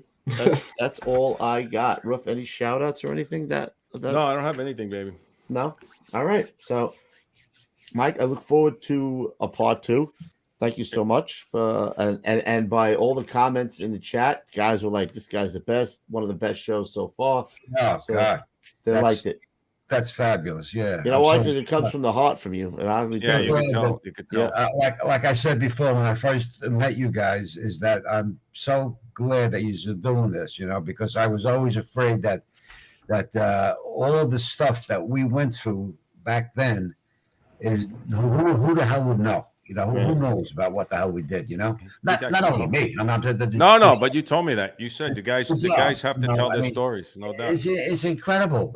You'll never see it again in our history. You'll never see what happened in those years. You'll never see it again. Buying wood. Can you imagine? Buying wood for the rigs. Buying wood for the rigs. Yeah. To make a cover. Shaming the department. Yeah. Shaming the department. Yeah. There are a couple things I never heard that came out tonight. The overtime thing, I never knew that happened. Yeah, I didn't know the overtime thing either. A couple of things. See that? Yeah.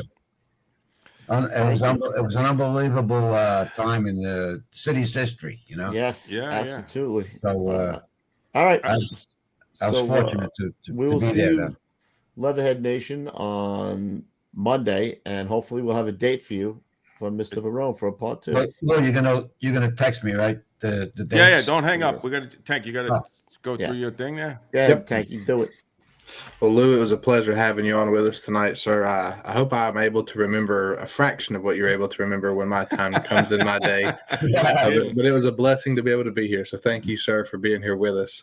Yeah. Fam, if you're watching us, you know where to find us. Go listen to us on all your favorite podcast plays. We're on all of them. iTunes, Podcast, Spotify, iHeartRadio. Go find us. If you're listening to us, head on over to YouTube, to the Getting Salty Experience. Give us a like, subscribe, share, comment, all that fun stuff. Do it to it. It's okay to come see us. We're not that ugly, and you get to see some really cool pictures because all these awesome guests that we have send us really solid pictures, and we are blessed to be able to see those and get those experience. We talked about it earlier. If you're here with us live, you got the super chat. We know what that is. If you're catching us after it's live, there's the super thanks. It is the post-live equivalent to the super chat. Those are just really easy ways to show us love and support on YouTube. Find us on Instagram at Salty Dog Inc.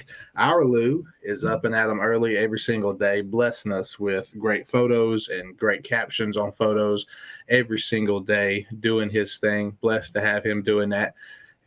While it's still here, if you're still here, find us on TikTok, Getting Salty Experience. We might know a guy that's putting some pretty decent videos over there, getting some views. The following is rising quickly over there. We're thankful for that. So we'll take advantage of that while it's still here.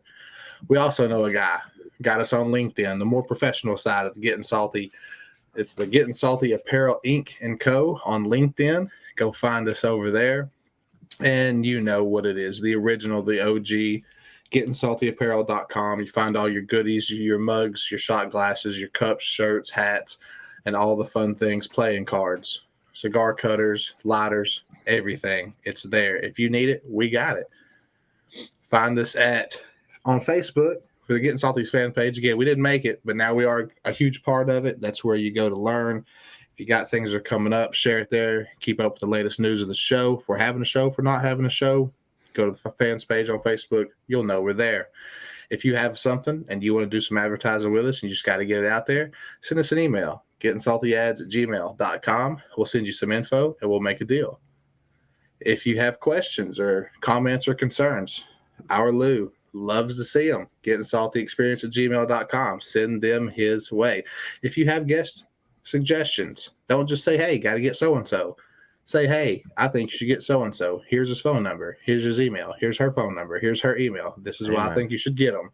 That's what we need. If you have tattoos, Firehouse kitchen tables, rigs, father-son, father-daughter pictures, or you want to see your old lady on Getting Salty Experience, shoot those over to coopspodcast@gmail.com, and we will see what we can do. And that, ladies and gentlemen, is all the news that is fit to print for the post-production announcements. Sweet. Great job. Mr. Barone, I'll see you in the after show. Thank you so much. Appreciate it. Look forward to part 2. Thank you. All right, guys. We will see you on Monday. Until then, stay low and go. Mike, that was incredible. Really, it's in my top 3. I think it's. I really enjoyed myself. I learned a lot from you. Well, that's nice for you to say that. I appreciate it, and I was glad to be here. Glad to share the stories. Can't wait to get you back. All right, everybody. We'll see you at the big one. All right, Lou. Thank you again, sir. Appreciate it, fam. It's always a blessing to be here. We'll see you on the fire floor.